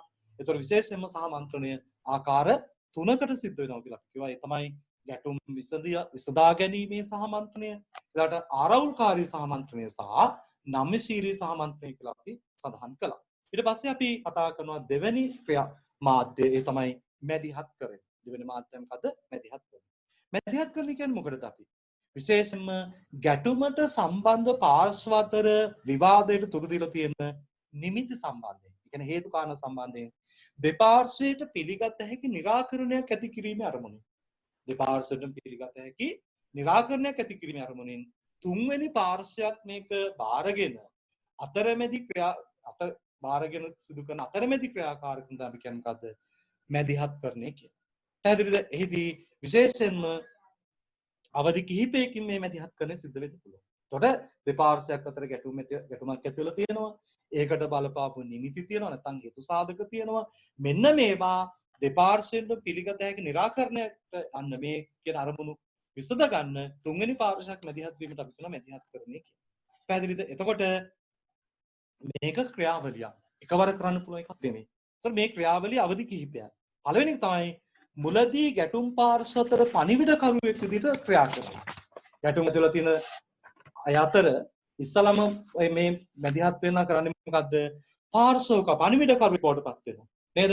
අපි හිතමුකෝ ඔබ සහ ඔබේ යාළුවා තරහ වෙලා තව යාළුවෙක් ඕනකම කරලා දෙන්න යාළු කරනවා. ඒතකොට ඉස්සලම මොකද කරන්නේ? අර යාළු කරන්න ඕන කරන යාළුවා දෙන්නගේ පණිවිඩ කියනවා. ඒක නෙවෙයි හරි වැඩේ අහවල් පුද්ගලයා දැක්කේ නැද්ද? නේද? නැත්නම් අහවල් යාළුවා දැක්කේ නැද්ද? මට මේ ළඟදී මුණ ගැහුණා මාත් එක්ක කතා කළා. ඔයාවත් හැබැයි මතක් කළා. ඒතකොට කියන්න පුළුවන් අපි නෑ නෑ කොන පිස්සුද? මගෙත් එක තරහ වෙලා නේ. හැබැයි ඒ උනාට කියන්න පුළුවන් නෑ නෑ මම මතක් කරා. හැබැයි මුණ ගැහිලවත් නැහැ. මතක් කළේවත් නැහැ. එහෙම මට කියලා ඊළඟට අර අපිත් එක්ක යාළු වෙච්ච තරහ වෙච්ච යාළුවා ඉන්නවනේ. එයාටත් කියලා කියනවා කොහොමද? අහවලා මට මුණ ගැහුණා. අර පුද්ගලයා මට මුණ ගැහුණා. අපි කතා කළා. එයා කතා කරනකොට ඔයාගෙන කතා කළා. අන්න ඉස්සෙල්ලා මොකද කරන්නේ? පණිවිඩ හුවමාරු කරා. සමහර වෙලාවට හම්බුනොත් ආපහු කියපම් මාව ගැන මතක් කරන්න එපා කියලා කියන්නත් පුළුවන්. කිව්වේ එහෙම. හැබැයි ඊළඟ සැරේත් හම්බුනම කියලා නෑ නෑ. මෙහෙම ඔයා ගැන මතක් කළා කිව්වා කියලා කියනවා. දෙවෙනි එක තමයි ඔවුන් අතර සාධනීය අදහස් හුවමාරුවකට අවශ්‍ය කරන sannivedana මාධ්‍ය වෙනවා හා ඒ සඳහා ආධාර සපයන. නේද? ඒතකොට මොකද කරන්නේ? ඔවුන් අතර සාධනීය අදහස් වුම නරක නෙමෙයි. හොඳ අදහස් හුවමාරුවට ඕන කරන sannivedana මාධ්‍ය වෙනවා. ඒ වගේම ඒ සඳහා ඕන කරන ආධාර සපයන්න පුළුවන්. ආධාර කියන්නේ සල්ලි කියලා දෙනව නෙමෙයි. සමහර වෙලාවට ඉන්නකෝ මේ කෝල් එක කරා මේ වාට කෝල් එකක් ගත්තා මේ කතා කරනවා කියලා දෙන්න පුළුවන්. සමහර ගත්තාම කවුද කියලා දන්නේ නැහැ. යාළුවෙක් ගන්නවා කියලා දීලා අර පොඩි අවස්ථා හදනවා. හරිද? මේක දැන් රටවල් දෙකක් අතර නැත්නම් කණ්ඩායම් දෙකක් අතර ඇතිවෙච්ච ඊට වඩා වෙනස්. අපි නිකම් මේ සරල උදාහරණයක් ගත්තේ. ඊළාට තුන්වෙනි පියවර තමයි ගැටුමට විකල්ප විසඳුම් ගැන සිතීමට ආධාර කරන. මේ ගැටුම දෙන්න අතර ඇති වෙන බලපාපු සාධකය විසඳ ගන්න ඕන කරන වෙනස් ක්‍රම යෝජනා කරන්න, ඒ ගැන හිතන්න ආධාර කරන අවස්ථාව ලබා දෙනවා. හතරවෙනි අවස්ථාව තමයි ගැටුමේ පාර්ශව සාකච්ඡා මේසයට ගෙනීම හා සාකච්ඡාවට සභාපති කාර්යය ඉටු කරනවා. ගැටුම සමග පාර්ශව දෙක එක තැනකට ගේනවා. එලා හැබැයි කියනවා මම ඔය දෙන්නට එන්න කියලා තමන් සභාපති කාර්ය කරනවා. දෙන්න කහ ගන්න හදනකොට ඒක නවත්තනවා. හරිද? ගැටුම විසඳ ගන්න ඒ මේසේ ඉඳ ගන්නවා තුන්වෙනි පාර්ශව. සභාපති කාර්ය කරනවා. ඊළාට පස්වන සහමන්ත්‍රණයේදී ඇතිවන ගැටලුකාරී කරුණු විසඳීමට පාර්ශව කරන ආධාර කරනවා. දෙන්න එකඟ වෙන්නේ නැති අවස්ථාවලදී දෙන්නට එකඟ වෙන්න බැරි තැන්වල නෑ ඕක කොහොම නෙමෙයි. මෙන්න මේ විදිහට අපි ඕක කරමු කියලා අන්න උදව් කරනවා. නේද? එහෙම වුණොත් මේකට මේ විසඳුම ලබා ගැනීම හැකියාව තියෙනවා කියලා උදව් කරන්න පුළුවන්. ඊළඟට හයවෙනි අවස්ථාව සහමන්ත්‍රණයේ යෙදෙන පාර්ශවවල ප්‍රකාශකයා ලෙස කටයුතු කරනවා. අර සාකච්ඡා කරන පාර්ශව දෙකේ යෙදෙන ප්‍රකාශ කරන්නේ නැහැ කරුණු. මොනවද කතා කළේ කියලා ප්‍රකාශයටපත් වීමේ කාර්යක්‍රම. මොකද ඒ දෙන්නාගෙන් කවුරු හරි කියන ගියොත් එහෙම අර එකඟ නොවුණු කාරණා කියලා ගැටලු ඇති වෙන්න පුළුවන්. ඒක නොවෙන්න මොනවද කරන්නේ? අන්න සහමන්ත්‍රණයේ යෙදෙන පාර්ශව ප්‍රකාශකයා විදිහට කටයුතු කරනවා. ඊළාට දෙන්න අතර එකඟතාවය ආයි පාර්ශව දෙක අතර එකඟතාවය ඇති වෙන්න කතා කරපු කරුණු ඒකට අපි කරන ඒ කතා කරපු කරුණු සාමගිවිසුමක් විදිහට කෙටුම්පත් කරන්න ආධාර කරන්න. මේ දෙපාර්ශ්ව එකඟ වෙච්ච කාරණා මේ ගැටුම නවත්තන්න දෙපාර්ශ්ව එකඟ වෙන කාරණා ගිවිසුමකට ගේන. ඒක අපි කියන සාමගික කෙටුම්පතක්. සාමගිවිසුම් කෙටුම්පතක් හදන්න පුළුවන්. අවසානයේ සාමගිවිසුම ක්‍රියාත්මක කිරීමට පාර්ශ්ව කරන ඉල්ලා සිට උදව් දෙන්න. මේ එකඟතාවයකට දැන් ආවා. ඒකට අපි කියව සාමගිවිසුම. ඔය ගිවිසුම ක්‍රියාත්මක කරන්න ඕන කරන ගිවිසුම ක්‍රියාත්මක කිරීමට ඕන කරන පාර්ශ්ව කරන ඉල්ලන යම් යම් උදව් තියන්න පුළුවන්. ඒවා ලබා දෙන්න කටයුතු කරන්න පුළුවන්. මේ තමයි මොකද්ද මැදිහත් කළ යුතු දේවල්. බලන්න මැදිහත් කළ යුතු දේවල් කාරණා 8ක් ගැන අපි කිව්වා. එකක් මුලදී ගැටුම් පාර්ශ්ව අතර පණිවිඩකරුවෙක් විදිහට කටයුතු කරන්න ඕනේ. ඊළාට ඔවුන් අතර සාධනීය අදහස් වමාරුවකට sannivedanayකට ඉඩකඩ හදලා දෙන්න ඕනේ. ගැටුමට විකල්ප විසඳුම් ගැන හිතන්න ආධාර කරන්න ඕනේ. ගැටුමේ පාර්ශ්ව සාකච්ඡා මේසෙට ගේන්න. ඒ සාකච්ඡා මේසෙ තුල ඉඳන් සභාපති කාර්ය කරන්න. ඒ කියන්නේ මෙහෙවන එක. සභාපති කරන්න සාමාන්‍ය මෙහෙවන එකනේ. ඒතර මේ මෙහෙවන කාර්ය ඔබ සමිතිය දැකලා තියෙන සමිතිය සභාපති ඒ සභාව මෙහෙවනවා. අන්න ඒකට අපි කියන සභාපති කාර්ය. ඒතර සාකච්ඡා මේසේදී සාම සාකච්ඡා මේසේදී මැදිහත් කරුවෙක් විදිහට මැදිහත් වෙලා මේ සභාවේ සාම සාකච්ඡා මෙහෙවීමේ කාර්ය කරනවා. ඊළාට සහමන්ත්‍රණයේදී ඇති වෙන ගැටලුකාරී කරුණු විසඳීමට පාර්ශ්වකරුවන්ට උදව් දෙන්නට එකඟ වෙන්න බෑ. ගැටලු දෙන්න අතර. ඒක වෙනස් කරන්න කටයුතු කරන්න. දැන් සහමන්ත්‍රණයේ දෙන පාර්ශ්වවල ප්‍රකාශකයා විදිහට කටයුතු කරන්න ඕන. සාමගිවිසුම කිටුම්පත් කිරීමට ආධාර කරන්න ඕන. ඊළාට සාමගිවිසුම ක්‍රියාත්මක කිරීමට පාර්ශ්වකරුවන් ඉලා සිටින උදව් ලබා දෙන්න කටයුතු කරන්න ඕන. ඒතර අපි මේ සාකච්ඡා කළේ ගැටුම් සමතන මාධ්‍යයන් පිළිබඳව. ගැටුම් සමතන මාධ්‍යයන්. ඒතර ගැටුම් සමතන මාධ්‍යයන් තියෙනවා 4ක්. මේකෙන් 2ක් පිළිබඳව කතා කළා. මොකද්ද කතා කරපු දෙක? ඒ තමයි සහමන්ත්‍රණය සහ මැදිහත්කරණය පිළිබඳව. ඒතර මම හිතන්නේ අද දවසේදී තව අපිට තියෙනවා අපි ලබන සතියේ මේක පාඩම ගොඩ කතා කරත් ඔබට අතක නොහිටියේ. ඒ නිසා අපි ලබන සතියේදී ඉතින් එහා ටික සාකච්ඡා කරන්න බලාපොරොත්තු වෙනවා. එතකොට හෙට දවසේදී අපි සාකච්ඡා කරන්නේ මම නැහැ. මම වෙන කාර්යයක සම්බන්ධ වෙනවා. එතකොට අපි ලබන සතියේ සාකච්ඡා කරනවා. ඒක ලබන සතියේ මේක ඉවරයි. ඊළඟ සතියේ ඔබට අලුත් නිබන්ධනයක් ලැබෙනවා. ඒ තමයි 7 වෙනි පාඩමට අදාළ නිබන්ධනය. ඒ ඔබ ලබා ගත යුතුයි. මම කිව්වා ඒ සඳහා මුදල් ගෙවීමක් කරන්න ඔබ අවශ්‍ය නැහැ. 7 වෙනි නිබන්ධනය ඔබ ලබා ගැනීම කරන්න ඕන. මේ මාසය ඇතුළත ගන්න නිබන්ධන වලට ඔබ ආයෙ මුදල් ගෙවීමක් කරන්න අවශ්‍ය නැහැ. හරිද? එතකොට අපි බලාපොරොත්තු වෙන විශේෂයෙන්ම බොහෝ විට ඊළඟ සතිය විතර වෙනකොට අපිට පන්ති කාමරේ මුණ ගැහෙන්න පුළුවන් වෙයි. ප්‍රාර්ථනා කරමු අපි ඒකට.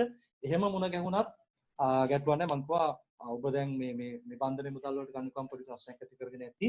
සමහර අයට මේ තාක්ෂණ සම්බන්ධ වෙන්න බැරි අය නොගෙන ඉන්න පුළුවන්. ඒ හැමෝටම යෝජනා කරන නිබන්ධනය ගන්න මේක කියවන්න 10-12 වතාවක් ඔබ කියවන්න. විශේෂයෙන්ම ගැටුම් වලින් ලියන ප්‍රශ්න මේ අවුරුද්ද තිබුණ නැති නිසා ලබන අවුරුද්දේ සමහර විට මාතෘකාවක් යොදන්න පුළුවන්. එහෙම වුණොත් ඔබ දැනන් සිටිය යුතුයි. ඒ නිසා අනිවාර්යෙන් මේක ගන්න අරගෙන කියවන්න. ඒතකොට අපි පන්ති කාමරෙත් මුණ ගැහිද්දී ආයි මේ මාසෙ තමයි පන්ති ක්ලාස් ගෙවීමක් කරන්න අවශ්‍ය වෙන්නේ නැහැ. මේ නිබන්ධනයේ මුදල් දීලා ගත්තා අය. ඒ නිසා ඉදිරියේදී ඔබට සියලු පාඩම් මම සාකච්ඡා කරන්න තියෙන නිබන්ධනයක් දීලා ඒ කියන්නේ සටහන මේ විදිහට මුද්‍රණය කරලා දීලා ඒ ඔස්සේ සාකච්ඡා කරන පන්ති කාමරෙදී කළාත් එහෙමයි බලාපොරොත්තු වෙන්නේ. ඒ නිසා ඒක ගන්න. එතකොට පාඩම් කරන්න මම අර දුන්නු ප්‍රශ්න පත්‍ර දෙක එක්කෙනෙක් මම කියන එක්කෙනෙක් විතරයි ලුතුනේ. මේ ප්‍රශ්න පත්‍ර දෙක අනිවාර්යයෙන්ම කරන්න. මේ ප්‍රශ්න පත්‍ර දෙක කරන්න. මොකද මේ ප්‍රශ්න පත්‍ර දෙක තියෙන ඔබ ඉගෙනගත්ත පාඩම් වලට අදාළ වෙන්න අපි ඉතා ඉක්මනින් ඉවර කරමු. ඊළාට මම බලාපොරොත්තු වෙන අනාගතයේදී අපි පන්ති කාමරේ මුණ ගැහුණත් ඔබ මේ තාක්ෂණය ඔස්සේ සම්බන්ධව තියෙන ඔබත් එක්ක අය කිරීමකින් තොරව ප්‍රශ්න පත්‍ර රාත්‍රී කාලයේදී අපිට සාකච්ඡා කරන්න අවස්ථාවක් සන්ධ්‍යා කාලේදී හදා ගන්න පුළුවන් මේ ක්‍රමයට. ඒකෙත් වාස්තවික තත්ත්ව තියෙන්න පුළුවන්. ඒතර එහෙම බලාපොරොත්තු වෙන නිසා මේ ක්‍රමය ඔස්සේ අපි දිගටම පාඩම් ටිකක් කරමු. පුළුවන් අයට මම හිතන්නේ පේපර් ටිකක් අපිට කතා කරන්න පුළුවන්කම තියෙයි. හරිද? එතකොට බොහෝ විට ලබන සතිය වෙනකොට පන්ති කාමරේ පටන් ගන්න පුළුවන්කම තියෙයි. එහෙම නොව මම විශ්වාස කරනවා ලබන සතිය නොව ඊළඟ සතිය හරියටම පණිවිඩය කියනනම් එහෙම නොව අනිවාර්යෙන් පන්ති කාමරේදී පන්ති පවත්වන එක ඔබට පණිවිඩේ කීප දෙනෙක් ලැබුණාම පණිවිඩය කියන්න මේ එන සතිය නෙමෙයි එන සතිය සමහර මේ ක්‍රමයටම පන්ති කරන්න වෙයි. ඊළඟ සතියේ අනිවාර්යයෙන්ම අපි බලාපොරොත්තු වෙනවා පන්ති කාමරය තුල අර නිරෝධායන නීති වලට අනුකූලව පන්ති ආරම්භ කරන්න අපේක්ෂාවක් තියෙනවා. බලමු එහෙම අවකාශයක් රටේ හැදෙයි කියලා පොඩි බලාපොරොත්තුවක් තියෙනවා. හරිද? ඒ නිසා වැඩ කරන්න ඔබේ විභාගය කල් යනවා කියලා නැහැ. නිසා ඉගෙන ගන්න තියෙනවා පිළිබඳ හිතන්න එපා. ඔබ ඉගෙනගත්ත දේවල් ටික හරියට අධ්‍යයනය කරන්න. පැහැදිලිනේ? ඉගෙන ගන්න අනාගතේ ඉගෙන ගන්න තියෙන පාඩම් පිළිබඳ හිතන්න එපා. ඔබ දැනට ඉගෙන තියෙන මාතෘකා ටික ඒ පාඩම් ටික හරියට අධ්‍යයනය කරන්න. ඒ ටික හරියට කෙටි සටහන් ගන්න මම ඔබට කියලා තියෙනවා. කෙටි ලිඛිත ප්‍රශ්න හදන්න පුළුවන්, බහුවර්ණ ප්‍රශ්න හදන්න පුළුවන්. එහෙම පොත් එකක් හදන්න කියලා ඔබට මම කියලා තියෙන්නේ. ඒ නිසා අනිවාර්යයෙන්ම හැම කෙනාම මම බලාපොරොත්තු වෙනවා ඊළඟ අපි පන්ති කාමර මුණ ගැහෙනකොට ඒ කෙටි සටහන් විශේෂයෙන්ම කෙටි සටහන් ලියන්න පුළුවන්. කෙටි ලිඛිත ප්‍රශ්න හදලා පිළිතුරු හදලා ඇති කියලා මම විශ්වාස කරනවා. ඒ වගේම බහුවර්ණ ප්‍රශ්න හදලා ඇති කියලා විශ්වාස කරනවා. ඒ අධ්‍යයන කාර්යය තුළ අනිවාර්යෙන් නිරත වෙන්න. ඒ අධ්‍යයන කාර්යය අනිවාර්යෙන්ම සිද්ධ කරන්න කියන ඉල්ලීම ඔබෙන් කරනවා. සියලු දෙනාම ඒක කරයි කියලා විශ්වාස කරනවා. පැහැදිලිනේ? නිසා නිබන්ධන නොගත් අයට යාළුවන් පණිවිඩ කියන නිබන්ධනය ගන්න. එතකොට ඔබ මේක තව කීප වතාවක් හොඳට කියවන්න. එතකොට මම හිතනවා ගැටුම් පිළිබඳ ගැටුමක් නැති වෙයි කියලා. හරිනේ? එහෙමනම් අද දවසේදී අපි සාකච්ඡා කරන්න මේ පමණයි. ඔබට ගැටලු තියෙනවා නම් කතා කරන්න පුළුවන්. මම කියන්නේ මගේ දුරකථන අංකය තියෙනවා. ඔබට මොනවා හරි ප්‍රශ්න තියෙනවා නම් කතා කරලා කියන්න පුළුවන් තිබෙන ගැටලුව. ඒ නිසා අනිවාර්යයෙන්ම මම නැවත වතාවක් කියනවා අනාගතේ ඉගෙන ගන්න තියෙන පාඩම් පිළිබඳව හිතන්න එපා. ඔබ දැනට ඉගෙන ගත්ත පාඩම් ටික හරියට කරන්න. අනාගතේ තියෙන පාඩම් පිළිබඳ වගකීම අපි ළඟ මගේ ළඟ තියෙනවා. ඒක මම ගන්නවා. ඒක ඔබට ගැටලුවක් ඇති නොවන සාකච්ඡා කරනවා අපි. ඒ නිසා ඔබ කළ යුත්තේ අනාගත පාඩම් ගැන හිතෙන්න එපා. දීලා තියෙන පාඩම් ටික හොඳට අධ්‍යයනය කරන්න. කෙටි සටහන් ලියන්න එකම කීපතාවක් කමන්නේ. නේද? ඔබට පුළුවන් වුණා මේක පාඩමක් විදියට තව තවත් ලියන්න ඔබේ සටහන් පොතේ. මේ නිබන්ධනයේ තියෙන කරුණු ටික ඔබේ සටහන් පොතේ ලියන්න පුළුවන්. එතකොට ඔබ මේක අධ්‍යයනය තව තවත් කියවුවා වෙනවා. ඔබ ලියුවා වෙනවා. ඒ නිසා එහෙම දේවල් කරන්න. පුළුවන් නම් පාඩම 4-5 තව ලියන්න. උත්තර ලියන්න. ඔබට ප්‍රශ්න පත්‍ර දෙකක්ම මම දීලා තියෙනවා. ඒ දෙක ලියන්න. ඊළඟට අපි බහුවර්ණ ප්‍රශ්න පත්‍රයක් ඉස්සරහට ලබා දෙන්න කටයුතු කරනවා. ඊළඟ නිබන්ධනෙත් එක්ක බහුවර්ණ ප්‍රශ්න පත්‍රයක් ඔබට කෙටි ප්‍රශ්න පත්‍රයක් දෙනවා. ඒක ගන්න පුළුවන්. ඔබට ප්‍රශ්න පත්‍ර ඕන තරම් සාකච්ඡා කරන්න බලාපොරොත්තු වෙනවා. පැහැදිලි